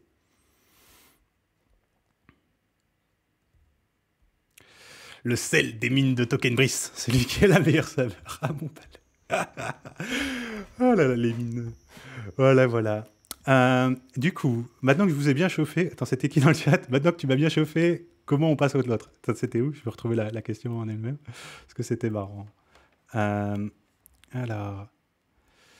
Bon, maintenant que tu nous as chauffé, comment on détruit le capitalisme avec la DeFi? Est-ce qu'on le détruit avec la DeFi? Je sais pas si on le détruit, mais moi je pense que c'est pas une question de le détruire, c'est une question de dompter la bête, encore une fois. On est dans une situation où l'argent est le dénominateur commun de la coordination mondiale. On ne contrôle pas l'argent. Les États contrôlent l'argent. Pire que ça, les États ont réussi un tour de magie. Ils ont réussi à imprimer dans la tête des gens que c'est normal que ce soit eux qui contrôlent l'argent. Et je veux dire, je me suis déjà prononcé là-dessus, mais réalisez que c'est une des plus grosses manipulations de toute l'histoire de l'humanité. Parce que factuellement, les États sont les pires gestionnaires d'argent au monde. Tous les abus possibles sur la gestion monétaire qu'un État peut faire ont été faits. Je vous invite à vous renseigner sur l'histoire de la monnaie, par exemple. En France, on a littéralement tout fait. De produire des pièces qui étaient censées faire 1 gramme, elles faisaient 0,3, ou je sais pas, qu'importe. De faire des trous au milieu des pièces pour réduire la quantité de métal dedans sans en changer la valeur officielle. Voilà, vous voyez la logique. Tous les abus possibles ont été faits, littéralement. Donc en soi... Ben voilà, l'idée qu'un État devrait gérer l'argent, alors qu'on a 500 ans de données historiques qui montrent que les États, c'est littéralement des psychopathes dans la gestion de l'argent, c'est des SBF, voire pire, sur comment ils gèrent leurs finances. A priori, ça n'aurait pas dû être une évidence pour les gens que l'État gère l'argent. Pourtant, en fait, on est dans une situation où on doit convaincre les gens que ça ne devrait pas être l'État qui gère l'argent. Et ça, c'est quand même le monde à l'envers, total déjà. Donc moi, je dirais plutôt de commencer ce combat-là, de rappeler aux gens que... en fait, tu vois, ce raisonnement, je le trouve assez solide et plutôt plus ou moins imparable. Parce que bon, voilà, on reprend les étapes, en fait, si tu veux. L'argent domine le monde et est le plus petit dénominateur commun. Est-ce qu'il y a des objections là-dessus? Moi, j'en vois aucune. J'en vois aucune même concevable. Tout ce que je vois dans la réalité me donne ça. L'argent domine le monde et est le plus petit dénominateur commun de la coordination entre les êtres humains. Donc ça, c'est 1. Si a priori ça c'est vrai, donc en fait à l'étape 2 logique, et si on reprenait le contrôle de l'argent?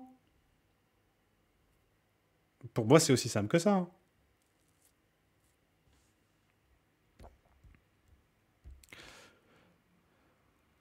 Alors... Alors, Artim Lens, oui, l'adoption nécessite d'investir beaucoup de temps. Le gars qui a un travail, des enfants, une femme, ne mobilise pas de temps pour comprendre et y voir l'intérêt. Pour moi, seuls ceux qui avaient une problématique ou certaines convictions ont vu l'intérêt des cryptos, interdit bancaire, vie privée, censure, transactions bloquées arbitrairement, et l'illusion de la propriété, les amis.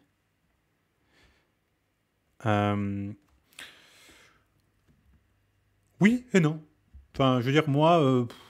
sans trop rentrer dans mon expérience personnelle, a priori, j'ai jamais été interdit bancaire, on me prend en banque, j'avais un travail, j'avais des sous, tu vois, j'avais pas forcément besoin, plus que ça.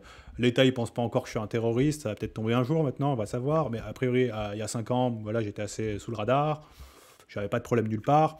Bon, il n'y a rien qui m'amène plus que ça, si tu veux. Hein. Je sais pas, même dans mes premiers années, j'ai trouvé aucun bénéfice fonctionnel, j'ai envie de dire. Je me suis impressionné du fait que, par exemple, tu peux emprunter une blinde sur AV sans faire de paperasse. Ça m'a fait péter la tête la première fois que je l'ai fait. Mais tu vois ce que je veux dire, je n'ai pas trouvé quelque chose que je n'avais pas forcément immédiatement dans le monde classique, comme ce que tu as l'air d'envisager. Typiquement, un interdit bancaire, il retrouve dans la crypto une manière de transacter, parce qu'il ne peut plus transacter avec son compte en banque. Moi, ce n'était pas mon cas. Je suis vraiment venu... moi, je suis venu comme un zélote. Je suis venu parce que j'ai vu quelque chose et j'ai décidé de prendre une action par rapport à ça. J'ai décidé d'être actif. J'ai décidé de ne pas laisser un deuxième scénario Internet se produire et de déployer tous les efforts que je pouvais pour essayer, à mon humble échelle, de diriger la crypto, la DeFi, vers un chemin qui ne sera pas celui de l'Internet aujourd'hui, c'est-à-dire, grosso modo, un jardin très contrôlé par 4-5 entités, Facebook, Twitter, Amazon, Google, blabla. Et grosso modo, vous regroupez tout ça et vous regardez le temps que les gens passent sur Internet et vous avez 95-17% du temps passé sur Internet qui sont sur ces 5-10 plateformes. Donc c'est ça que je veux dire quand je dis qu'il n'y a pas d'Internet aujourd'hui, il n'y a plus d'Internet. Bien sûr que si, la connexion marche, là je vous stream en live. Mais c'est absolument centralisé. La vision initiale de tu tombes sur le petit blog d'un passionné d'astrologie du fin fond du Montana, barbu, qui a installé des télescopes dans son jardin et qui te commande tout ça, ça n'existe plus. Et c'est vrai que oui, après, il ne faut pas oublier qu'en crypto, il y a grosso modo 2-3 grosses vagues. Bon, il y a la vague originelle, Cypherpunk, tout ça, on va dire près 2013, quelque chose comme ça, même si bien sûr tout ça c'est complètement arbitraire. Hein. Et après, il y a plus une vague, appelons-les une vague de talkers, hein, une vague de gens qui ont trouvé une petite solution très pratique à un problème très concret du quotidien, qui correspond à se fournir des substances qui permettent d'ouvrir ses chakras, de considérer d'autres visions du monde. Donc ça, oui, ça a ramené du monde. Disons, ça, c'est plus la phase jusqu'à 2016-2017, voire même un peu avant, jusqu'à que Silk Road tombe, grosso modo. Bon, il y a eu d'autres remplaçants après Silk Road, ça s'est pas arrêté là, bien sûr. Hein. Mais voilà. Et après, on a plus une vague, je dirais, à partir de 2018 par là, plus spéculation, et puis après la vague NFT, vague DeFi, quoi.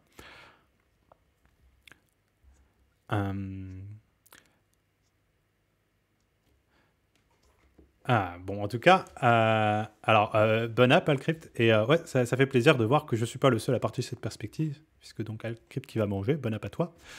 Il remarque avant de partir, la manipulation de la monnaie a toujours existé, même sous l'Empire romain. Nous sommes à un tournant pour que le peuple reprenne l'argent en main. Tout à fait d'accord, et bon appétit. Alors, le fait que, est-ce que les gens veulent de la liberté et du contrôle et de l'autonomie sur leur vie? Ça, c'est une très bonne question. Pour moi, c'est quelque chose d'important, mais est-ce que c'est le cas des autres gens? Je veux dire, pour moi, la promesse d'avoir une richesse souveraine, c'est-à-dire une richesse qui n'est pas de l'argent dans un compte en banque, mais un truc que, en fait, où je suis dans le monde, je peux l'utiliser. Je peux passer n'importe quelle frontière avec une quantité qu'importe, et personne n'en saura rien. Ça, c'est quand même puissant. C'est un rapport à ce que tu possèdes qui n'est pas la même chose que ton argent au compte en banque. Parce que moi, je pense que... Voilà, peut-être que je suis parano, hein, mais voilà, parce que je reste assez sage, voilà, je vous fais des lives, tout ça, je suis pas en train de faire de l'action violente. Mais je garde quand même en tête que l'État est mon ennemi. L'État est dangereux. L'État est manipulateur, menteur, psychopathe. L'État tue, l'État ment, l'État éborgne, l'État maltraite, l'État casse des membres, l'État prend des yeux. Tout ça. Et donc voilà, c'est important de ne pas oublier ça. Et je pense que ça amène à certaines choses dans la manière dont vous allez conduire votre vie, d'avoir conscience de ça. Bouf, grand sujet. Wow, je pensais qu'on allait faire 10 minutes là-dessus et YOLO bye bye. Comme quoi, voilà, belle discussion. Alors, et ça fuse encore. Je n'ai jamais eu aucune mauvaise expérience avec l'État. J'ai même bénéficié de la sécurité sociale. L'État a littéralement sauvé ma vie à 16 ans et demi, 17 ans. Enfin, sauver ma vie, je sais pas, mais j'aurais été en grande détresse financière si j'avais pas eu la sécurité sociale. Mais encore une fois, ça ne justifie rien. C'est pas pour ça que je devrais dire merci papa État. Tous ces abus avec une main et avec deux autres.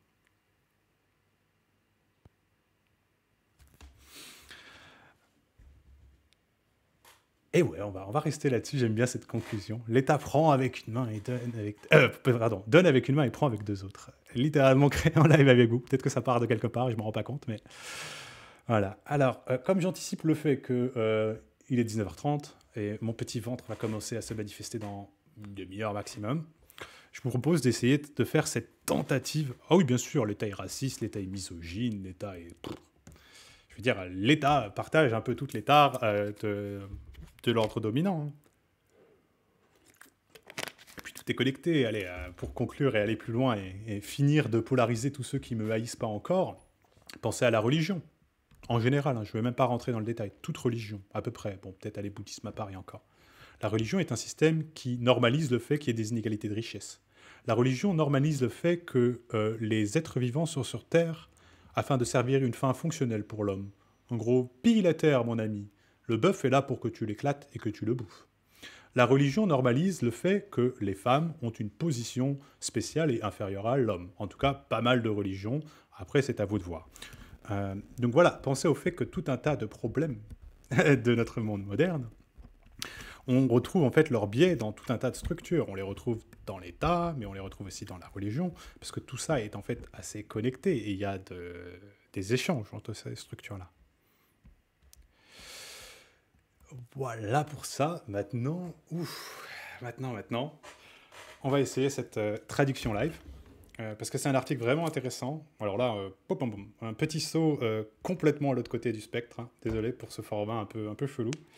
Mais je vous ai dit qu'on faisait de la science ce soir. Donc, en vertu du fait qu'il va falloir à peu près une demi-heure pour, je pense, traiter cet article, je vais me lancer maintenant.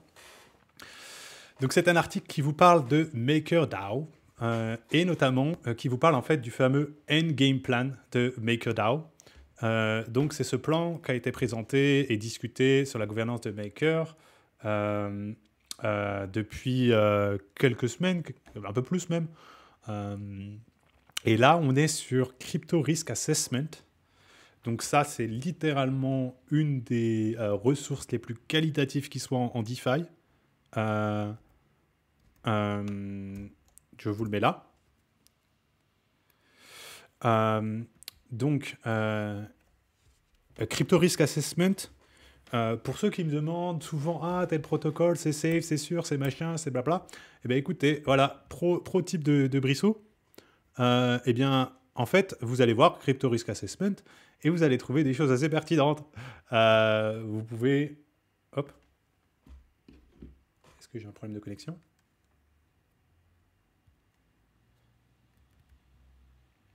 Non, voyons voir. Ou c'est juste l'article qui ne veut pas se charger. Zut. Mais en fait, donc Crypto Risk Assessment, pour vous donner un peu de contexte avant qu'on... si c'est bon, ça charge. Avant qu'on se lance, c'est en fait généralement quand il y a des votes de gauche sur Curve qui arrivent, ces gars-là, ils vont faire une analyse du protocole qui demande la gauche, et ça leur permet du coup de guider un peu la gouvernance de Curve, qui ne connaît pas forcément tous les tokens qui demandent des gauches. Et, comment dire, et du coup, en fait, pourquoi je vous recommande cette ressource-là ? Parce qu'en fait, ils analysent vraiment dans une perspective d'analyse de risque. Donc, c'est des assessments de risque. Et en fait, je voulais vous montrer un article, c'est qu'ils sont très... En fait, ils vous dressent un spectre de tous les risques, et c'est une très bonne ressource pour comprendre le modèle derrière un sujet donné. Donc, vous voyez, par exemple, vous avez peut-être entendu parler des atomic swaps de Synthetix qui sont intégrés sur Curve. Vous avez peut-être une idée de par où ça passe, mais vous ne savez peut-être pas forcément au total qui contrôle quoi sur système et blablabla. Ben là, vous avez un récap en 17 points qui vous dit littéralement tout ce qu'il faut savoir sur le système, tous les liens, toutes les ressources. Après, vous allez avoir une overview, présentation du système, une évaluation du risque vraiment détaillée, les dernières proposals. Donc vraiment une ressource extrêmement qualitative, documentée, informée, les liens vers les audits et ainsi de suite.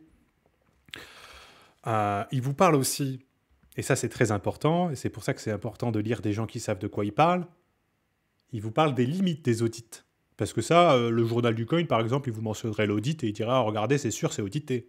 Parce qu'ils n'ont pas la notion qu'un audit n'en vaut pas un autre.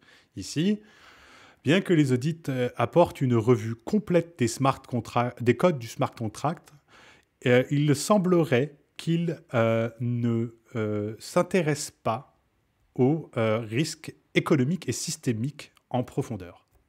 Donc en gros, il y a un gros blind spot dans les audits. Fais gaffe, c'est pas parce que c'est audité que ce truc-là, c'est du solide.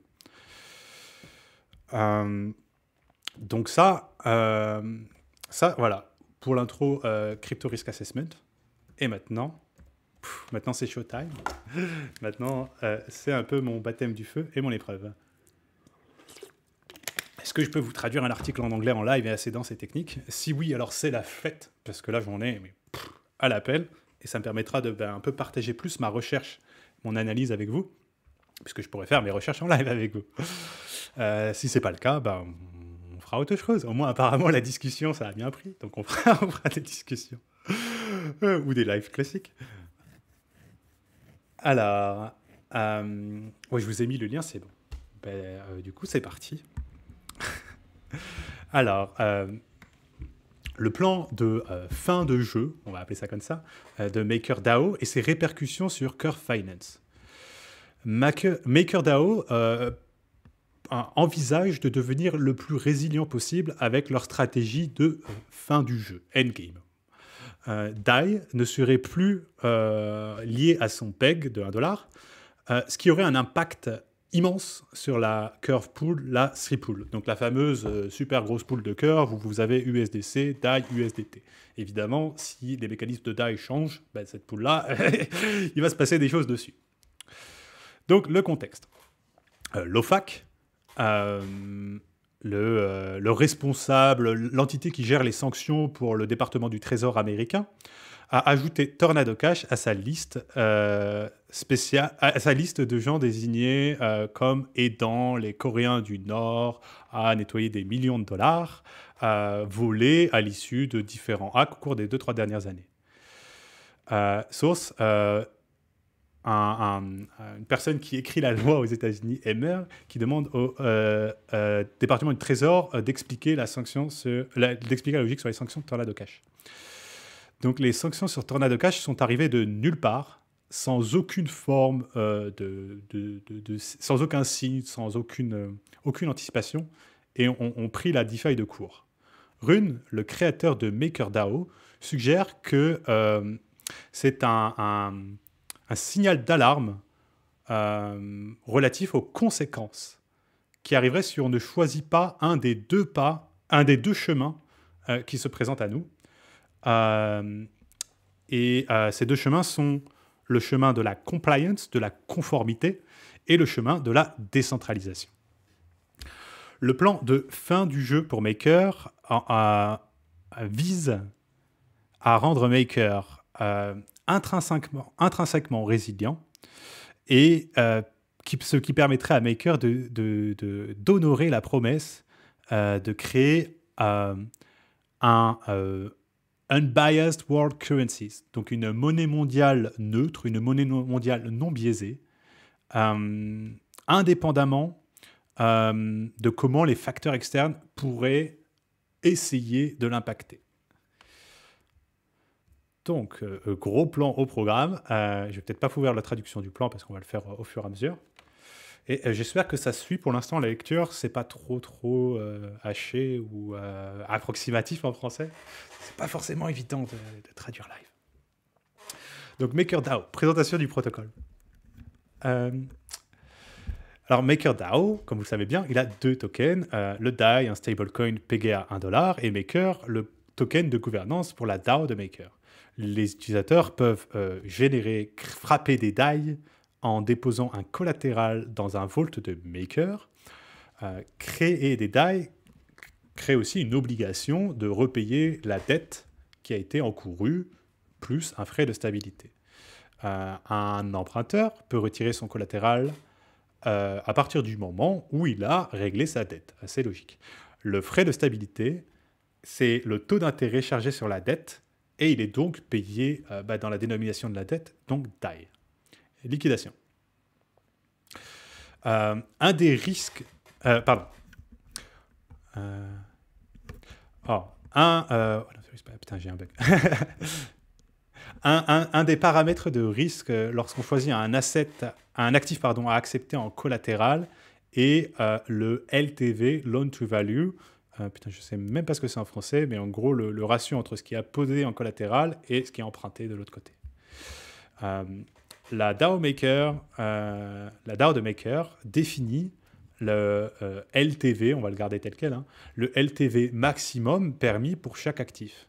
Si la LTV d'un vault augmente au-delà de l'objectif fixé par Maker, eh bien, le vault est liquidé. Ça, c'est assez classique. Hein, vous passez sous votre collateral ratio, plup, vous connaissez la chanson. Quand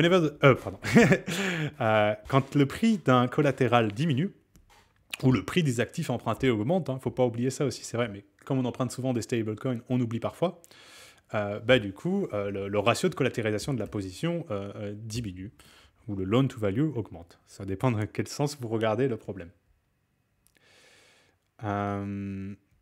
Alors, les leviers de demande et de création de DAI. Le DAI Saving Rate, donc ça c'est un rendement payé juste par vertu de posséder DAI qui est financé par le surplus buffer. Et du coup, bien sûr, si vous êtes payé pour holder du DAI, a priori ça crée de la demande pour le DAI. Alors ça, juste petite précision, c'est pas dans l'article, mais ça a duré 2 mois où ça payait un peu, allez peut-être 6, et ça fait depuis maintenant 2 ans minimum que c'est défini à 0. Donc voilà. A priori, ça c'est... En tout cas, ça ne crée pas de la demande pour DAI aujourd'hui. On va le dire comme ça. Le Price Stability Peg Stability Module, le PSM. Il permet aux utilisateurs d'échanger un stablecoin collatéral directement pour du DAI à un taux fixe.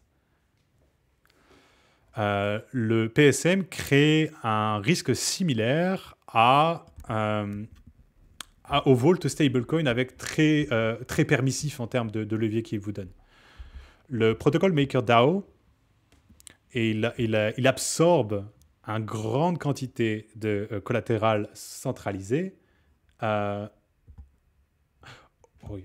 collatéral centralisé. Ok, non, pardon, j'ai cru que j'avais un truc. Il absorbe une grande quantité de collatéral centralisé au moment où en fait il y a beaucoup de demandes pour DAI. Donc ça, c'est les scénarios qu'on a vus où typiquement le marché panique, il y a besoin de beaucoup de DAI, et ben on voit Maker qui littéralement slurp de l'USDC en quantité conséquente. C'est habituellement cité comme un risque pour la centralisation du protocole et surtout, ça a créé la possibilité d'une action légale, compliance, qui cible Maker directement. Puisque maintenant, il y a un levier pour attaquer Maker. Tu veux taper sur Maker en tant que gouvernement, en fait, tu peux taper sur les USDC de Maker, par exemple. Et ça, a priori, si tu es le gouvernement américain et que tu veux taper sur Maker et que tu vas voir Circle et tu leur dis, écoute, hein, là, le petit Maker, blacklist. Je pense que Circle, même s'il n'aime pas l'idée, même si ça va détruire plein de choses pour USDC, il n'a pas le choix. Hein. Parce que qui lui donne sa permission à Circle? C'est le gouvernement américain.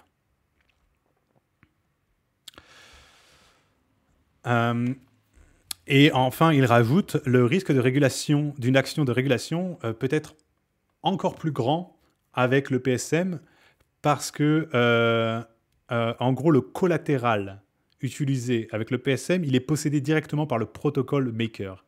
Il n'est pas possédé par un utilisateur comme les autres Vault. Ça, c'est très important aussi. Hein. Le PSM, c'est un statut particulier dans Maker. Et après, donc le SFBR, Stability Fee Base Rate. Donc en gros, c'est le rapport entre les frais et les intérêts pour une position. Une augmentation du SBFR, ça permet d'augmenter... ça permet de moduler le supply de DAI. Tout simplement, si vous voulez un peu contracter le supply, vous augmentez les taux d'intérêt. Hein, et ça marche plutôt bien. Vous voulez le réduire, vous voulez l'augmenter, pardon. eh bien, vous baissez les taux d'intérêt. Ça, c'est exactement comme nos fameuses banques centrales, hein. C'est pareil. Donc, DAI est le plan de fin du jeu. Le but du endgame, de la fin du jeu. Bon, je vais prendre endgame parce que ça me fait bizarre de dire fin du jeu, hein. Endgame est un chemin pour que Maker délivre sa vision de créer une monnaie mondiale non biaisée, neutre, une infrastructure fondamentalement résiliente, autant pour l'écosystème crypto que l'économie globale. Le plan Endgame envisage de refonder et améliorer le protocole Maker, sa gouvernance et son écosystème afin qu'il puisse atteindre un équilibre auto-maintenu, un équilibre autonome qui s'appelle l'état endgame, où il est intrinsèquement résilient et délivre sur la promesse de créer la fameuse monnaie mondiale non biaisée. Donc maintenant, ça en gros, vous avez compris les deux versants principaux de ce plan endgame. D'un côté, la résilience intrinsèque, de l'autre, l'unbiased world currency. Et donc comment il compte... Ah mais oui, but ultime, merci dans le chat, c'est encore mieux. Ok, donc but ultime, on va partir là-dessus. Et donc d'un côté, intrinsèquement résilient, de l'autre, monnaie mondiale non biaisée. Donc là, ça part sur l'intrinsèquement résilient. Un chemin pour devenir intrinsèquement résilient. Sur le front de la résilience, le plan... c'était quoi le plan but ultime inclut des étapes pour limiter la surface d'attaque. La stratégie d'ensemble sur plusieurs années peut être envisagée comme d'abord, on se concentre sur la monnaie mondiale en priorisant le PEG, donc le maintenir à 1,1 par rapport au dollar, et en ne limitant pas l'exposition aux real world assets, donc aux actifs du vrai monde, aux choses qui ne sont pas on-chain. Et ensuite, de changer l'objectif vers la dimension plus neutre, non biaisée, en permettant au PEG de casser, de devenir plus volatile, et en appliquant des limites fermes sur la quantité de RWA, donc les fameux Real World Assets. Donc, Real World Assets, ça peut être plein de trucs, hein. Ça peut être de l'immobilier, ça peut être des bons du trésor, tout ce qui n'existe pas on-chain, qu'en gros, on peut potentiellement représenter on-chain, mais ça n'existera jamais on-chain. Vous avez bien compris qu'une maison, bon ben voilà, ça ne peut pas exister on-chain. Au mieux, vous pouvez représenter la possession d'une maison on-chain, mais ça s'arrête là. Donc, reprenons l'article. Real World Assets, les actifs du vrai monde, c'est un peu bizarre comme nom, mais tant pis. Donc, un Real World Asset, c'est un véhicule d'investissement similaire à un collatéral de DAI qui a le potentiel de s'apprécier en valeur.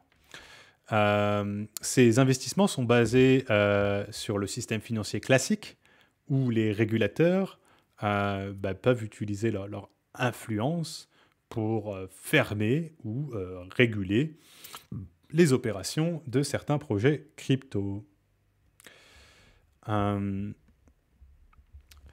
Et donc, ce qui suit, c'est une distinction entre les collatérales sur Maker qui sont des real world assets et ceux qui sont décentralisés.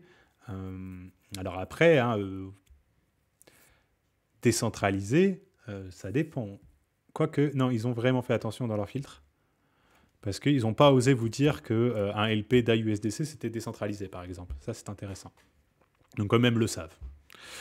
Mais donc, voilà, ils vous donnent quelques exemples de collatéraux décentralisés. Donc, l'Ether, les liquid staking derivatives, les choses comme ça.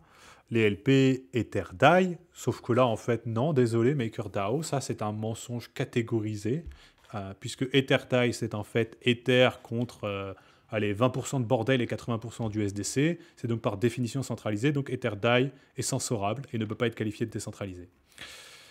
Mais bon, ça, vous le savez déjà, j'imagine, mais juste au cas où. Donc là, ce qui va plus nous intéresser, c'est quoi ces Real World Assets. Il y a un peu tous les trucs habituels de la finance blabla. Hein. Vous avez de la fameuse clean money. Bon, on sait pas trop quoi, mais voilà, c'est de la monnaie un peu verte. Hein. Peut-être que ça investit dans...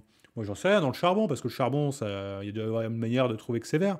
Enfin voilà, donc ça, toujours moi, les clean investments, ça me passe par-dessus le nez, parce que, encore une fois, il faut contrôler, est-ce que ça part vraiment dans les trucs clean, et les mécanismes de contrôle, ils sont pitoyables à tous les niveaux sur ces produits-là. Et après, donc voilà, il y a plusieurs types de real world assets pour maker. Il y a les cash-like, donc les bonds, les stablecoins centralisés.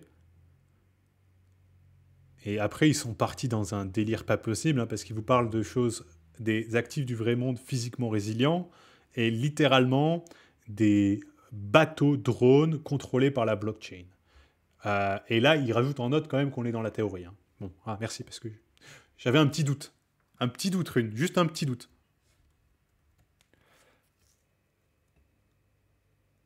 Le coup de IS qui n'est pas décentralisé avec le merge, hein, c'est des bouffons qui comprennent rien, qui vous racontent des trucs pareils. Ça n'a pas changé. En fait, ça a même plutôt amélioré la décentralisation du réseau.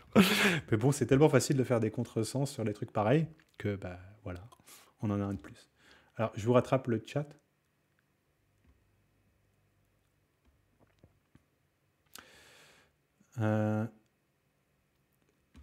Alors, on parle de question de résister à l'inflation.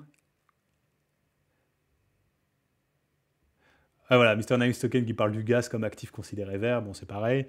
Voilà, vous comprenez la logique. Et le coup de Maker qui dump ses USDC, ça a été mentionné sur le forum, mais non, tant mieux pour eux, hein, parce qu'ils parlaient de faire ça à 1500, donc là on aurait déjà un trou dans la caisse de 50%. Bon, à voir, parce que peut-être que ça aurait été autoréalisateur. Parce qu'il y a un achat de 1,5 milliard, quand même, c'est un petit achat. Alors, dans la précédente citation, où Rune, donc Rune, créateur de MakerDAO, un des créateurs, il n'était pas tout seul dans l'aventure, bien sûr, mais un peu vu comme le papa de Maker, on va dire ça comme ça. Donc, dans une précédente citation où Rune discute au sujet de la réduction de l'exposition aux actifs du vrai monde, il fait référence à une réduction des collatéraux qui sont saisissables par les régulateurs. Réduire ces vecteurs d'attaque rendrait donc Maker plus résilient. Là, tout à fait d'accord. Hein. Bien sûr, vous enlevez les trucs centralisés dans Maker, bah, la résilience augmente puisque ça devient de plus en plus dur de faire quelque chose contre Maker. La stratégie est découpée en 3 différentes postures qui sont définies par rapport à la concentration du collatéral. Donc là, vous avez un plan de décentralisation progressive. Donc déjà, vous connaissez mon... Je prends juste une minute pour vous faire mon commentaire et après on avance. Vous connaissez déjà mon plus grand scepticisme sur les plans de décentralisation progressive. Hein. Parce que là, regardez, en gros, on est en train de vous dire... Littéralement, on vous prend pour des pigeons, mais au moins, on vous le donne explicitement. Donc là, on est en train de vous dire, tu vois, là, tu es à l'étape pigeon. À l'étape pigeon, c'est quoi? Il n'y a pas de limite sur les actifs du vrai monde qu'on met dans Maker. Donc à l'étape pigeon, le DAI, c'est du flanc. On n'a pas de problème si DAI, c'est 100% collatéralisé par des actifs du vrai monde. Ah, tu te dis, non mais ça va, parce que quand on passe à l'étape aigle, ça ira mieux. Bon, oublie pas de regarder la flèche entre les deux. Hein. Déjà, tu as 3 ans. Donc, il t'annonce 3 ans, et il t'annonce qu'ils peuvent delayed. Donc là, tu sais déjà que en gros... T'es un bon petit pigeon pendant 4-5 ans, hein, probablement. Mini. Donc après, on passe à l'aigle. Tu te dis qu'à l'aigle, ça va mieux. Un aigle, c'est fier, c'est fort. Bon, oublie pas aussi que les Américains, ils ont l'aigle comme symbole. Donc l'aigle, c'est un peu tout. Bon, là, on te limite l'exposition aux actifs du vrai monde à 25%. Une belle étape. Mais bon, ça veut dire qu'en gros, ton DAI, il vaut potentiellement 75 centimes s'il se prend toute la force de la régulation dans la tronche. En gros, moi, je le considère toujours comme pas spécialement intéressant du point de vue de sa résilience. Ça implique aussi qu'en posture d'aigle, le DAI peut être capable de bouger de son peg. Alors, on n'a pas encore bien défini comment, on va voir après, si nécessaire. Et enfin, le phénix très badass, qui maximise la résilience, puisqu'il n'a pas d'exposition au vrai monde. Et en fait, je viens de réaliser, merci Rune, tu nous as fait la meilleure publicité du monde pour l'equity, parce qu'en fait, Phoenix 10, ça existe déjà, les gars, ça s'appelle l'equity. Donc, résistance maximum du protocole avant même la croissance. C'est liquidity par définition. Aucun collatéral real world asset, donc aucune manière d'arrêter ce truc-là. Bienvenue chez Liquidity. Et il rajoute un DAI qui free float autour de 1 quand c'est nécessaire. Bon, ben bonjour, Liquidity a 2 garanties fermes. LUSD sera toujours au-dessus d'$1. LUSD sera toujours en dessous d'un $10. Mais entre 1 et 1,10, il y a ça flotte, quoi. Donc, intéressant cette histoire-là, puisque bon, moi quand je l'ai vu ce plan, j'étais vraiment comme ça, j'étais en train de me dire, bah, bravo Rude, en fait, parce que ton objectif c'est de construire Liquidity d'ici une dizaine d'années. Donc ça me rassure en fait, hein, parce que bon, ça veut dire que pendant ce temps-là, il va pas se passer grand-chose d'intéressant chez Maker, notamment pendant les 3 à 50 pigeons, ou pendant les 3 à 50 pigeons, le pigeon, il mange des graines. Hein. Et les graines, c'est de l'USDC, c'est de l'immobilier tokenisé, c'est tout un tas de trucs qui vont en gros réduire encore plus la résilience de Maker. Alors après, ils compensent ça en disant qu'ils vont utiliser tous les revenus du protocole pour acheter de l'Ether. Donc grand bien leur face, faites beaucoup d'argent et achetez plein d'Ether. Mais encore une fois, si tu ajoutes des collatéraux RWA à un rythme plus élevé que tu achètes de l'Ether, bah en fait, au cours du temps, ton protocole devient de moins en moins résilient. Hein. Donc la question d'achat de l'Ether, c'est mignon. Mais en gros, il faut que tu m'achètes autant d'Ether en dollars que tu as de DAI mintés par jour, grosso modo, ou de garanties posées pour minter ces DAI, pardon, sachant que, bah, a priori, je leur souhaite le succès, donc il va y avoir de plus en plus de DAI mintés, donc ça commence à représenter des... Je veux dire, à l'heure d'aujourd'hui, par exemple, ils voudraient faire ça, ça voudrait dire qu'il faut qu'ils achètent 6 milliards de dollars d'Ether. Vous croyez que 6 milliards, ils peuvent le faire? Allez, à tout péter, en étant sympathiques. S'ils n'étaient pas débiles à brûler des maker tokens pour redistribuer des profits, ils auraient peut-être 50 millions. 100. Donc en gros, un 600e du nécessaire. Voilà mes petites maths de coin de table. Mais vous savez, grand fan de ça, parce que en fait, c'est fou la quantité de conneries qu'on dégage immédiatement avec 2 petites additions, soustractions, multiplications, quoi. Donc, maintenant qu'on a fait cette petite pause, avançons. Alors, l'état actuel des collatéraux. Donc, cette charte-là, vous la connaissez très bien, hein, mais bon, voyons. Le collatéral qui sécurise DAI, source DAIstat. Donc, le premier camembert, il vous montre la distribution des collatérales pour le suppli de DAI. Et donc, au niveau des volts, donc c'est pour ça que vous voyez par exemple plusieurs volts d'Ether sur le schéma de gauche. Le second camembert montre les DAI générés depuis un type particulier de collatéral. Et c'est clair qu'en regardant cette charte, que USDC est utilisé à un taux de collatéralisation bien plus faible que d'autres actifs. Parce que oui, bien sûr, vous posez un USDC, vous mintez un DAI, vous mettez $1 d'Ether, vous mintez plutôt généralement quelque chose comme 50 centimes de DAI. Donc ça aussi, il faut avoir en tête. Un unique actif du vrai monde, USDC, back plus de 50% du supply de DAI. Et donc, c'est un vecteur d'attaque assez évident. Enfin, je vous rappellerai aussi, je pense que vous le savez, mais juste dans cette charte DAIstats, la distribution des actifs est très soigneusement choisie pour minimiser visuellement la réalité. Moi, j'aurais plutôt fait cette charte en mode actifs centralisés et saisissables contre actifs immuables. Mais pourquoi vous ne voyez pas cette charte? Parce que la distribution, à l'heure actuelle, c'est environ 85-15%. Donc DAI vaut 15 centimes pour moi. C'est un peu extrême comme manière de voir, mais c'est plutôt... Si tout va au pire pour Maker, DAI vaut 15 centimes. Alors, le free float en français, je ne saurais même pas trop comment vous dire. Un DAI à cours libre, à cours volatile. Donc l'approche du DAI à cours libre.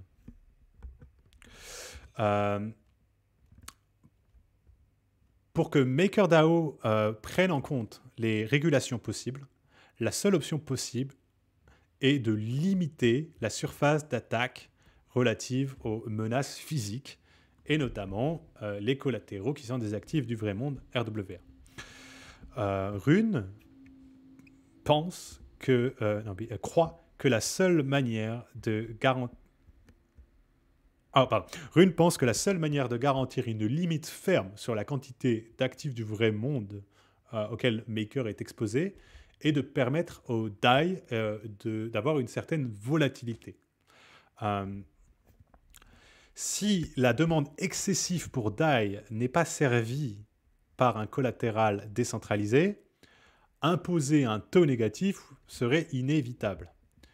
Un taux négatif, ça produirait le même effet que si le DSR et le SFBR qu'on avait défini plus haut, en gros les taux d'intérêt, soit que l'emprunteur paye, ça c'est le SFBR, ou le DSR payé au possesseur de DAI. En gros, tout un tas de manières de jouer sur les incentives.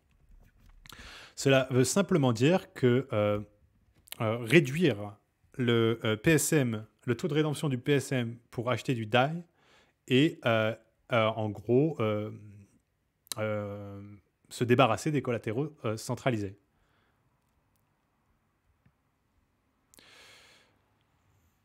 Et alors là, après, on a une petite... je vais juste vous lire la réponse de Rune.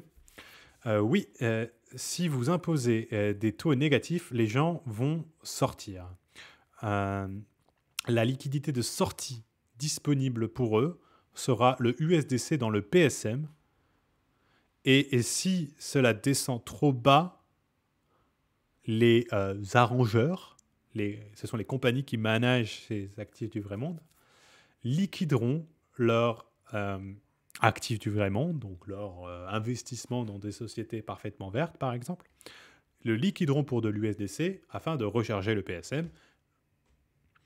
Le résultat final est que tu peux demander, et que si tu peux provoquer une baisse de la demande pour DAI, tu peux réduire sélectivement ton exposition aux actifs du vrai monde et créer une incitation pour les collatéraux décentralisés.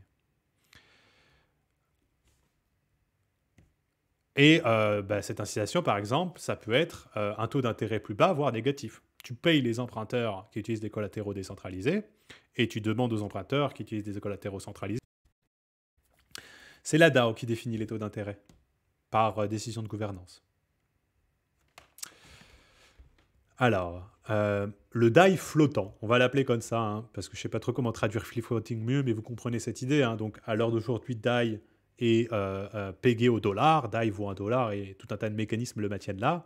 Free floating DAI, ça veut dire un truc probablement un peu plus comme le LUSD de l'equity, où vous saurez qu'il a une range, comme par exemple 1,0, 1,10 pour l'equity, mais par contre, ça devient un peu plus dur de prédire où il va être dans sa range. C'est un peu une logique quantique.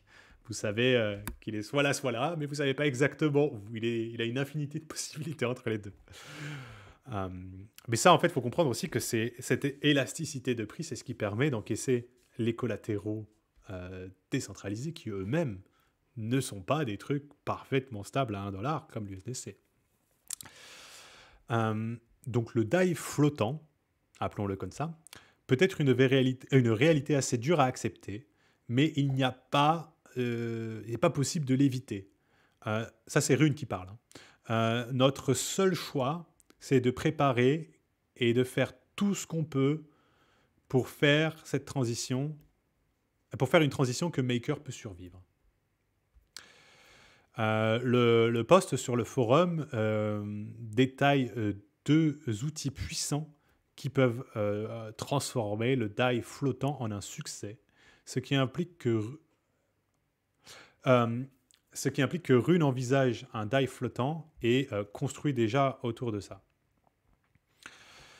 Alors, le DAI restera à 1,1 avec l'USD pour au moins 3 ans. Et ce que je vous disais plus haut, c'est qu'a priori, le pigeon, il est bien confortable et ils annoncent déjà que ça peut être delayed.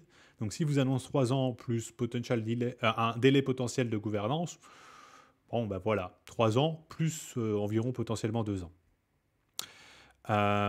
Donc, le protocole commence en posture du pigeon et plus tôt où il peut passer en posture de l'aigle est après 3 ans. 3 ans n'est pas une limite fixée et peut changer basée sur la perception du risque légal. Exploration de la certaineté de l'émergence d'un DAI flottant. Les 3 ans pour arriver au DAI flottant, la citation, n'est pas fixée. La communauté peut retarder ce changement, ou peut même le provoquer plus tôt aussi, a priori de ce qu'ils disent. J'en serais grandement surpris. Mais a priori, c'est possible, en fonction des risques envisagés au niveau de la régulation. Bon, ça va, vous connaissez à peu près, je vais passer. Alors, un DAI flottant est probable. Bien qu'on soit certain de cela, le déroulé des événements, la date, est dur à prédire et dépend énormément sur l'environnement légal, les lois futures.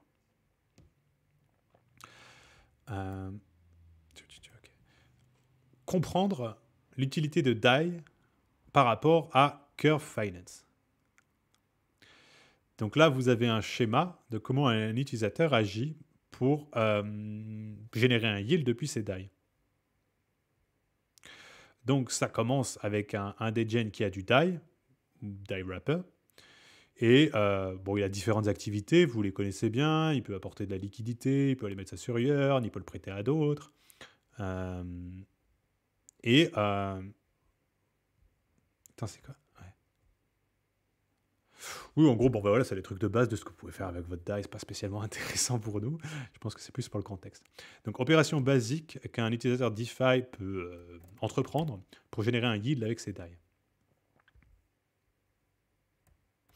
Si la valeur de DAI venait à être perturbée, l'ensemble de l'écosystème serait affecté.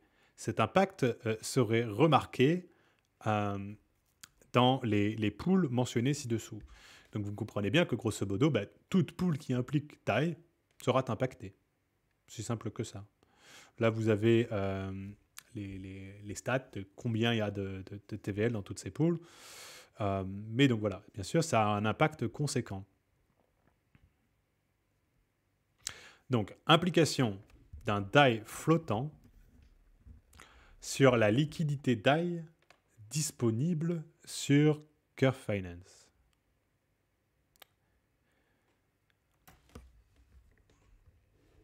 Quand le prix de DAI... Je fatigue. Ça va, on arrive à la fin, ça se passe plutôt bien. Alors, quand le prix de DAI diminue, les gens vendent DAI au meilleur taux possible. Comme le PSM offre une valeur inférieure, les gens choisissent les pools de liquidité pour sortir de DAI. La Sripool va donc se retrouver à posséder de plus en plus de DAI, puisque les gens ils swappent leur DAI pour USDC ou USDT pour sortir. Donc la pool, elle reçoit plein d'USDC et d'USDT et elle fait sortir plein de DAI. Elle reçoit... Pardon, ils veulent sortir de DAI, donc c'est dans l'autre sens, mais le raisonnement est bon. Donc la pool, elle reçoit plein de DAI, vu que les gens ils dumpent, et elle se fait vider du USDC, USDT, et en fait on arrive à une situation un peu comme on a vu la Sripool déséquilibrée vers USDT, envisager la même chose mais déséquilibrée vers DAI. Même scénario. Les bots et les utilisateurs arbitrageront entre le PSM Maker USDC et la Sripool de Curve, ce qui provoquera une accumulation de DAI dans la Sripool qui sera bombardée de DAI. La réaction d'un apporteur de liquidité dans ce scénario est de retirer sa liquidité avant que le taux d'échange de DAI sur la Sripool arrive au même que celui négatif du PSM. Et donc c'est exactement ce que je vous disais, j'anticipais un peu trop, pardon. Donc la liquidité serait très probablement absorbée, drainée, sous la forme d'USDC et USDT. La fuite se ralentirait au fur et à mesure qu'on se rapproche sur la Sripool du taux observé sur le PSM. Et enfin, le retrait de USDC-USDT peut aussi impacter la paire USDC-USDT et générer du slippage ici. Enfin, à cause de la concentration de liquidité, la Sripool peut souffrir d'une impermanent loss plus conséquente s'il n'y a pas de changement de paramètres. Alors, une solution potentielle pour réduire les pertes. Note, ces recommandations sont basées sur les variables qui peuvent être contrôlées en l'état de septembre 2022. Le DAI flottant va prendre quelques années à se réaliser. Nous pensons que Curve aura des meilleures solutions dans le futur pour faire face à un DAI flottant. Je viens de réaliser qu'il y a énormément d'alpha dans cette phrase. Cette note n'est pas du tout anodine. Vous avez ici la confirmation probable, et c'est mon interprétation, que Curve a réalisé que StableSwap, c'est de la merde absolue pour les actifs pegged unpegged. C'est le pire truc du monde. Et là, je pense que c'est une manière de faire un clin d'œil à ça. C'est-à-dire que potentiellement, moi, j'interprète comme ça.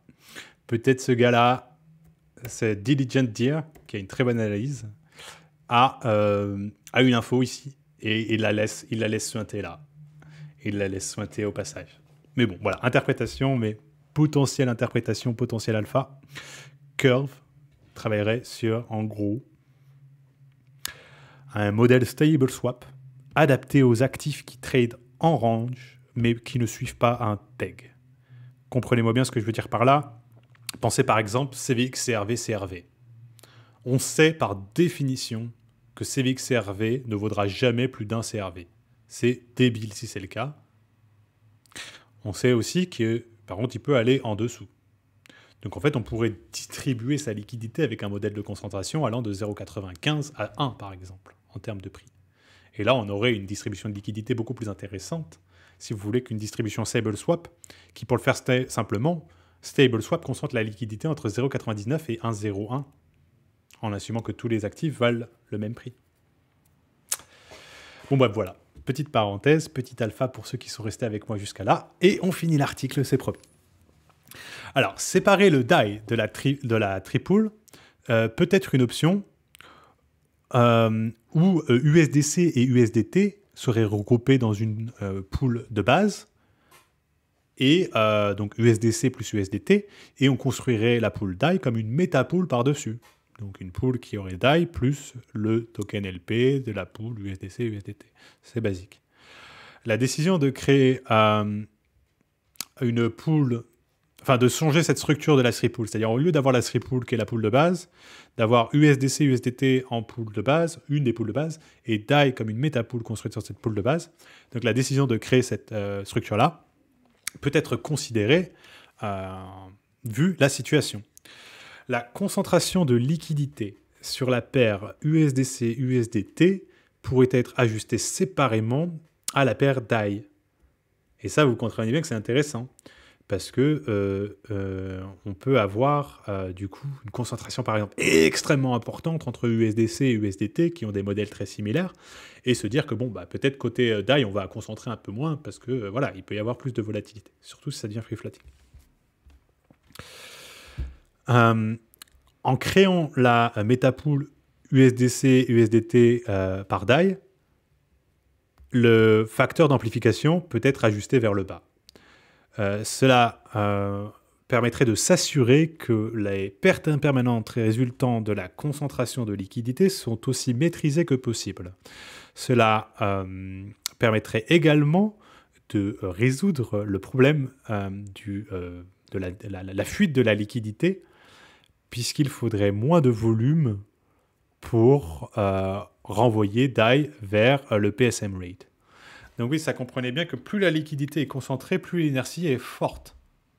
Ça, c'est très important. Qu'est-ce qu'on veut dire par là? Ben, en fait, bon, c'est un peu sideways, mais j'imagine que ça vous intéresse. Sinon, dites-le moi. Qu'est-ce qu'on veut dire par là? Moi, franchement, j'ai introduit cette notion d'inertie de la liquidité dans mes raisonnements récemment, et c'est très, très intéressant. L'inertie de la liquidité, c'est tout simplement la quantité de liquidité en StableSwap et sa concentration relative. Il faut bien comprendre que StableSwap, c'est un mécanisme de pegging. Ça forme une assumption que ça tente de réaliser, pour le mettre simplement. Alors bien sûr, les pools n'ont pas d'autonomie et d'initiative. Ne pensez pas que c'est la petite pool qui va dire « Oh là là, je vais taper sur DAI jusqu'à arriver à son prix ». Mais ça agit comme. Et je vous parle de ça, par exemple, avec un raisonnement en ayant en tête aussi Liquidity, où en fait, cette liquidité stable swap, elle a de sérieux inconvénients pour un projet comme Liquidity. Elle n'est pas adaptée. On pourrait faire beaucoup mieux. Et là aussi, quand je vous disais tout à l'heure de prendre votre propre chemin, c'est que en fait, je me suis fait avoir. J'ai été gobé dans la masse. Je suis parti du principe que je construisais de la liquidité sur un stablecoin. Ça se fait sur du stable swap, didiou. Regarde, Alchemix il fait ça, Frax il fait ça, machin il fait ça, truc il fait ça. Sauf qu'en fait, je m'étais pas posé une seconde pour me dire mais attends, ton stable, c'est pas le même que la patate d'à côté. Peut-être qu'il a des spécificités. Tout un raisonnement qui m'a amené à réfléchir sur des pools ISLUSD et d'autres types de pools et leur impact sur le PEG, la disponibilité et la concentration de la liquidité. Et ça donne des choses intéressantes. Bref, un peu une longue histoire, mais pour vous dire qu'on a un problème fondamental de structuration de la liquidité en DeFi à l'heure d'aujourd'hui. On a des pools efficaces pour les actifs qui suivent le même PEG. On a des pools tolérablement efficaces pour deux actifs volatiles entre eux, ou un volatile et un stable. Mais par contre, on a très peu de pools, à part peut-être de l'Uniswap V3, mais ça implique une gestion. On a peu de pools adaptés à des actifs qui tradent en range. Et là, je pense aussi à BLUSD, par exemple, où on a fait une pool crypto V2 Curve V2, pardon, parce que c'était la meilleure option parmi la moins pire, on va le dire comme ça, la moins pire. Donc, finissons l'article, pardon, parce que là, je suis en train de me perdre. J'en étais où? La solution pour... Ouais, voilà. Donc, les implications de second ordre d'une séparation de la tripool.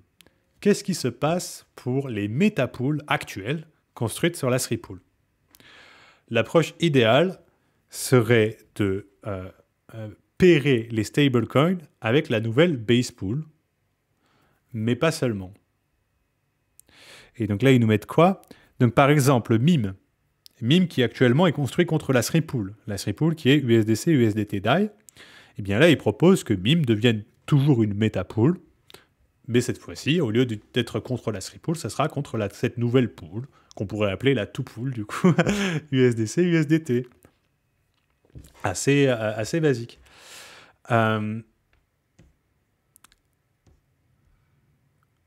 Ah oui, alors après, une question intéressante, c'est que vous savez aussi peut-être que la Sripool a un statut particulier sur Curve, dans le sens où il y a des swaps sur Curve, un frais administratif est collecté, donc dans les tokens de toutes les pools, les tokens qui sont swappés.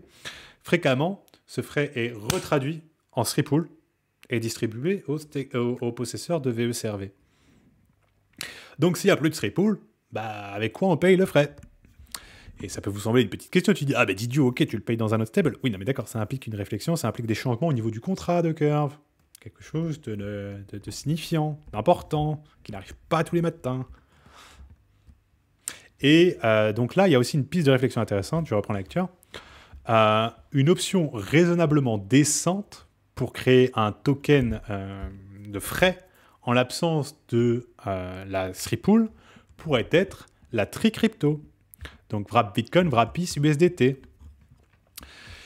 Cela peut agir comme un token indexed pour le LP qui ne va pas faire face à une volatilité monstrueuse par rapport à chaque token.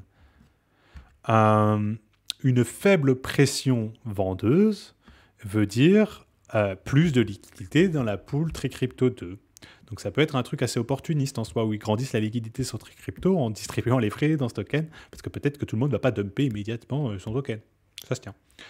Enfin, accumuler les frais dans un token LP TriCrypto 2 est similaire à un dollar cost average dans un index crypto blue chip. Donc là, vous aurez bien compris. La Sripool, c'est en gros un tiers Bitcoin, un tiers Ether, un tiers stable.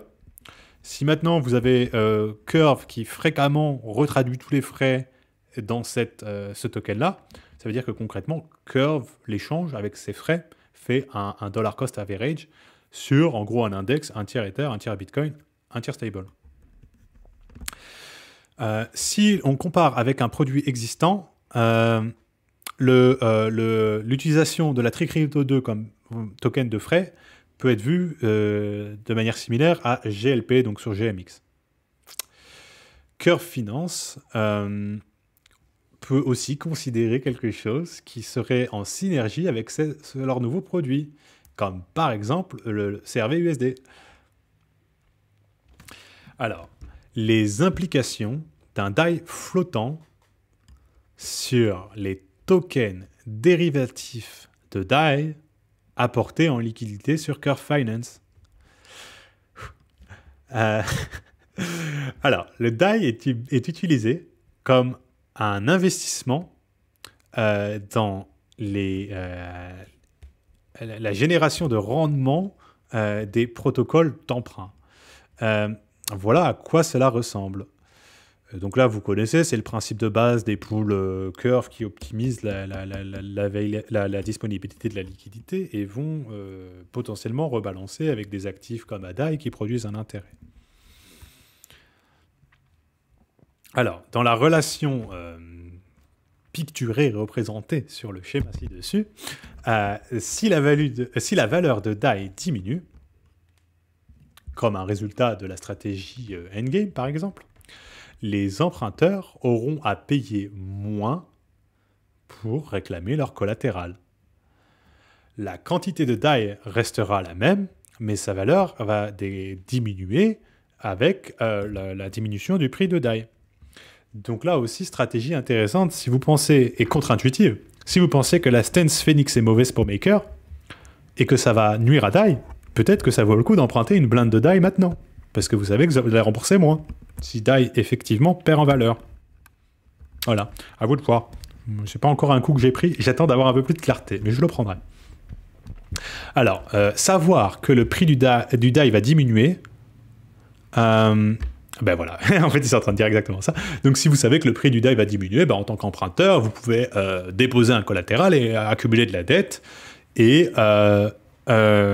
essentiellement composer le short tant que le DAI diminue, quoi. Dans le scénario ci-dessus, l'emprunteur est indirectement en train d'aspirer la valeur apportée par le DAI sur les services d'emprunt. Le prêteur ne sera plus capable de retirer ses DAI, s'il le veut, puisque l'emprunteur ne remboursera jamais sa dette en sachant que DAI ira plus bas. Donc si vous êtes persuadé que DAI est sur une pente descendante, alors plus vous attendez, mieux c'est. Parce que si vous remboursez votre dette aujourd'hui, peut-être que vous la remboursez sur un DAI à 95 cents, mais ça se trouve demain il est à 90 et après-demain à 85. Donc on n'est pas pressé, laisse-le tomber à 25. Comme ça je rembourse plus qu'un quart de ma dette, effectivement. C'est ça la logique. La seule solution pour les possesseurs de ADAI est de l'échanger contre un autre token en utilisant la pool curve. Éventuellement, la liquidité sur ces pools va se retrouver complètement déséquilibrée et remplie de ADAI et d'autres variantes. C'est une perte évidente pour les LP qui n'ont pas réagi en temps et en heure. Et donc, une solution possible pour réduire les pertes. Note. Recommandation basée sur des variables qui peuvent être contrôlées, septembre 2022. Ah, pour ça, on l'a déjà lu en fait. La note en tout cas. Si la demande pour le prêt de DAI, l'emprunt de DAI persiste au moment de l'arrivée des taux négatifs, une solution viable serait de retirer la gauche, donc les récompenses CRV, des pool curves qui ont des ADAI, des CDAI, toutes les variantes yield-bearing de DAI. Et de créer une nouvelle pool sans le wrapper DAI. Donc la même chose qu'au final la S3 pool, c'est-à-dire passer, par exemple pour la pool AV qui aujourd'hui est ADAI, AUSDC, AUSDT, celle-ci deviendrait AUSDC et AUSDT. En gros, on dégage le DAI. Et donc, c'est la fin. Alors, je traduis ça et après on discute. Donc, le résumé des actions recommandées. La Risk Team recommande à Curve de passer un vote pour créer une base pool USDC-USDT qui recevrait des récompenses CRV, donc une cauge. Commencer une discussion communautaire pour déterminer un nouveau token dans lequel payer les frais et établir des plans pour réaliser la transition avant que le plan endgame de Maker. Enfin, continuer de surveiller le statut de MakerDAO et son engagement dans le plan endgame.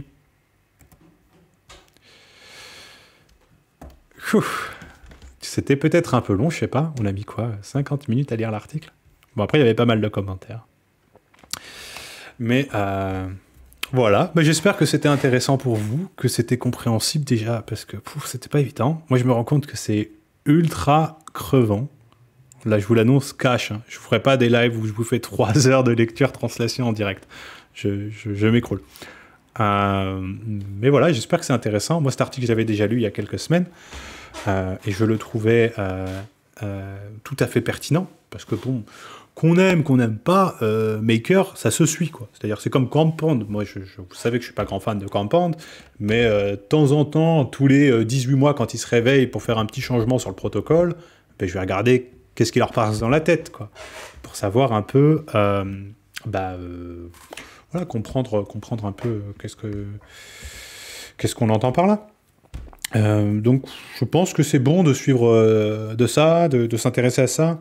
Ça vous donne aussi un peu une perspective dans la tête de ce qui se passe chez DAI. C'est-à-dire, les gars, ils ont gobé de l'USDC pendant des ans en mode YOLO, j'en ai rien à foutre, c'est pas grave, le supply de DAI grandit, c'est tout ce qui m'importe, regarde, j'ai 6 milliards. Ouais, mais t'as aussi 4 milliards, rien à foutre, j'ai 6 milliards. Et, et donc voilà, vous voyez que maintenant, là, tout d'un coup, je sais pas, peut-être que Rune, il a eu un appel de son avocat. Parce que moi, je le trouve quand même tout d'un coup extrêmement inquiété d'une potentielle action légale sur Maker. Alors qu'en fait, en soi, il y a 3 ans, quand on lui disait « Gros, mettre de l'USDC dans DAI, c'est pas ouf pour tes interactions avec le système légal », il en avait contrement rien à foutre. Hein. Donc voilà, aussi à avoir les évolutions de perspective. Et ouais, InSuite, allez, vas-y, on va finir là-dessus. Et après, je vais manger. Et oui, vous retrouvez la chaise qui graisse. Il faut que je la graisse. Là, qui coince, je suis désolé. Bref. Sur le token de Fees, en fait, à première vue, moi, mon analyse, c'est que ça serait pas spécialement intéressant de les distribuer en CRV USD. Parce que tu sais que ce token-là, il va faire face quand même à une pression vendeuse importante. C'est-à-dire qu'une bonne partie des gens, a priori, vont vouloir réaliser leurs frais, vont vouloir se délester de ce truc-là pour prendre ce qui est de l'argent pour eux, que ça soit de l'Ether, des bons gros dollars, du Bitcoin, du shitcoin, des NFT, qu'importe.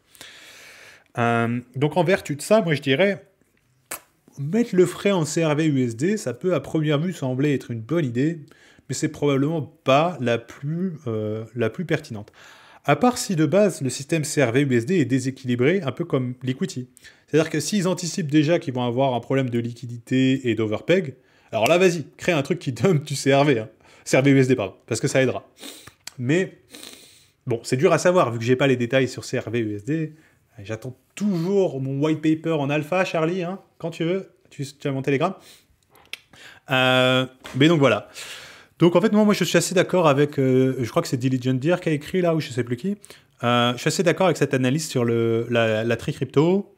Ça a pas mal de mérite de l'utiliser comme fee token, puisque y a ce côté DCA assez sympa, il y a ce côté que ça inscrit Curve en synergie avec l'écosystème en général, parce qu'en gros, si Curve collecte plein de frais, ça veut dire que cette semaine-là, ils ont racheté plein de Bitcoin et d'Ether. C'est plutôt positif comme boucle, non? Et enfin, bien distribuer les frais dans un token comme celui-là, c'est aussi en fait le chemin le plus efficace de sortie pour les gens. Puisque en fait, pour le mettre simple, bah, tu veux sortir en Ether, tu as de l'Ether dans la tripool. Tu veux sortir en Bitcoin, il y a du Bitcoin dans la tripool. Tu veux des stablecoins, il y a des stablecoins dans la tripool. Donc en fait, tu sors directement vers ce que tu veux, juste en retirant ton LP, sans avoir besoin de... ah, tu as des tripools, tu dis bon, ok, alors je vais prendre que en USDC, parce qu'après je prends mes USDC, je les échange contre de l'Ether. Donc tu vois, il y a une bonne synergie, un bon flux des bons arguments pour la tri-crypto en token de frais. Après, à voir si ça va se faire, mais moi, je vois mal CRV-USD être ramené dans cette équation-là.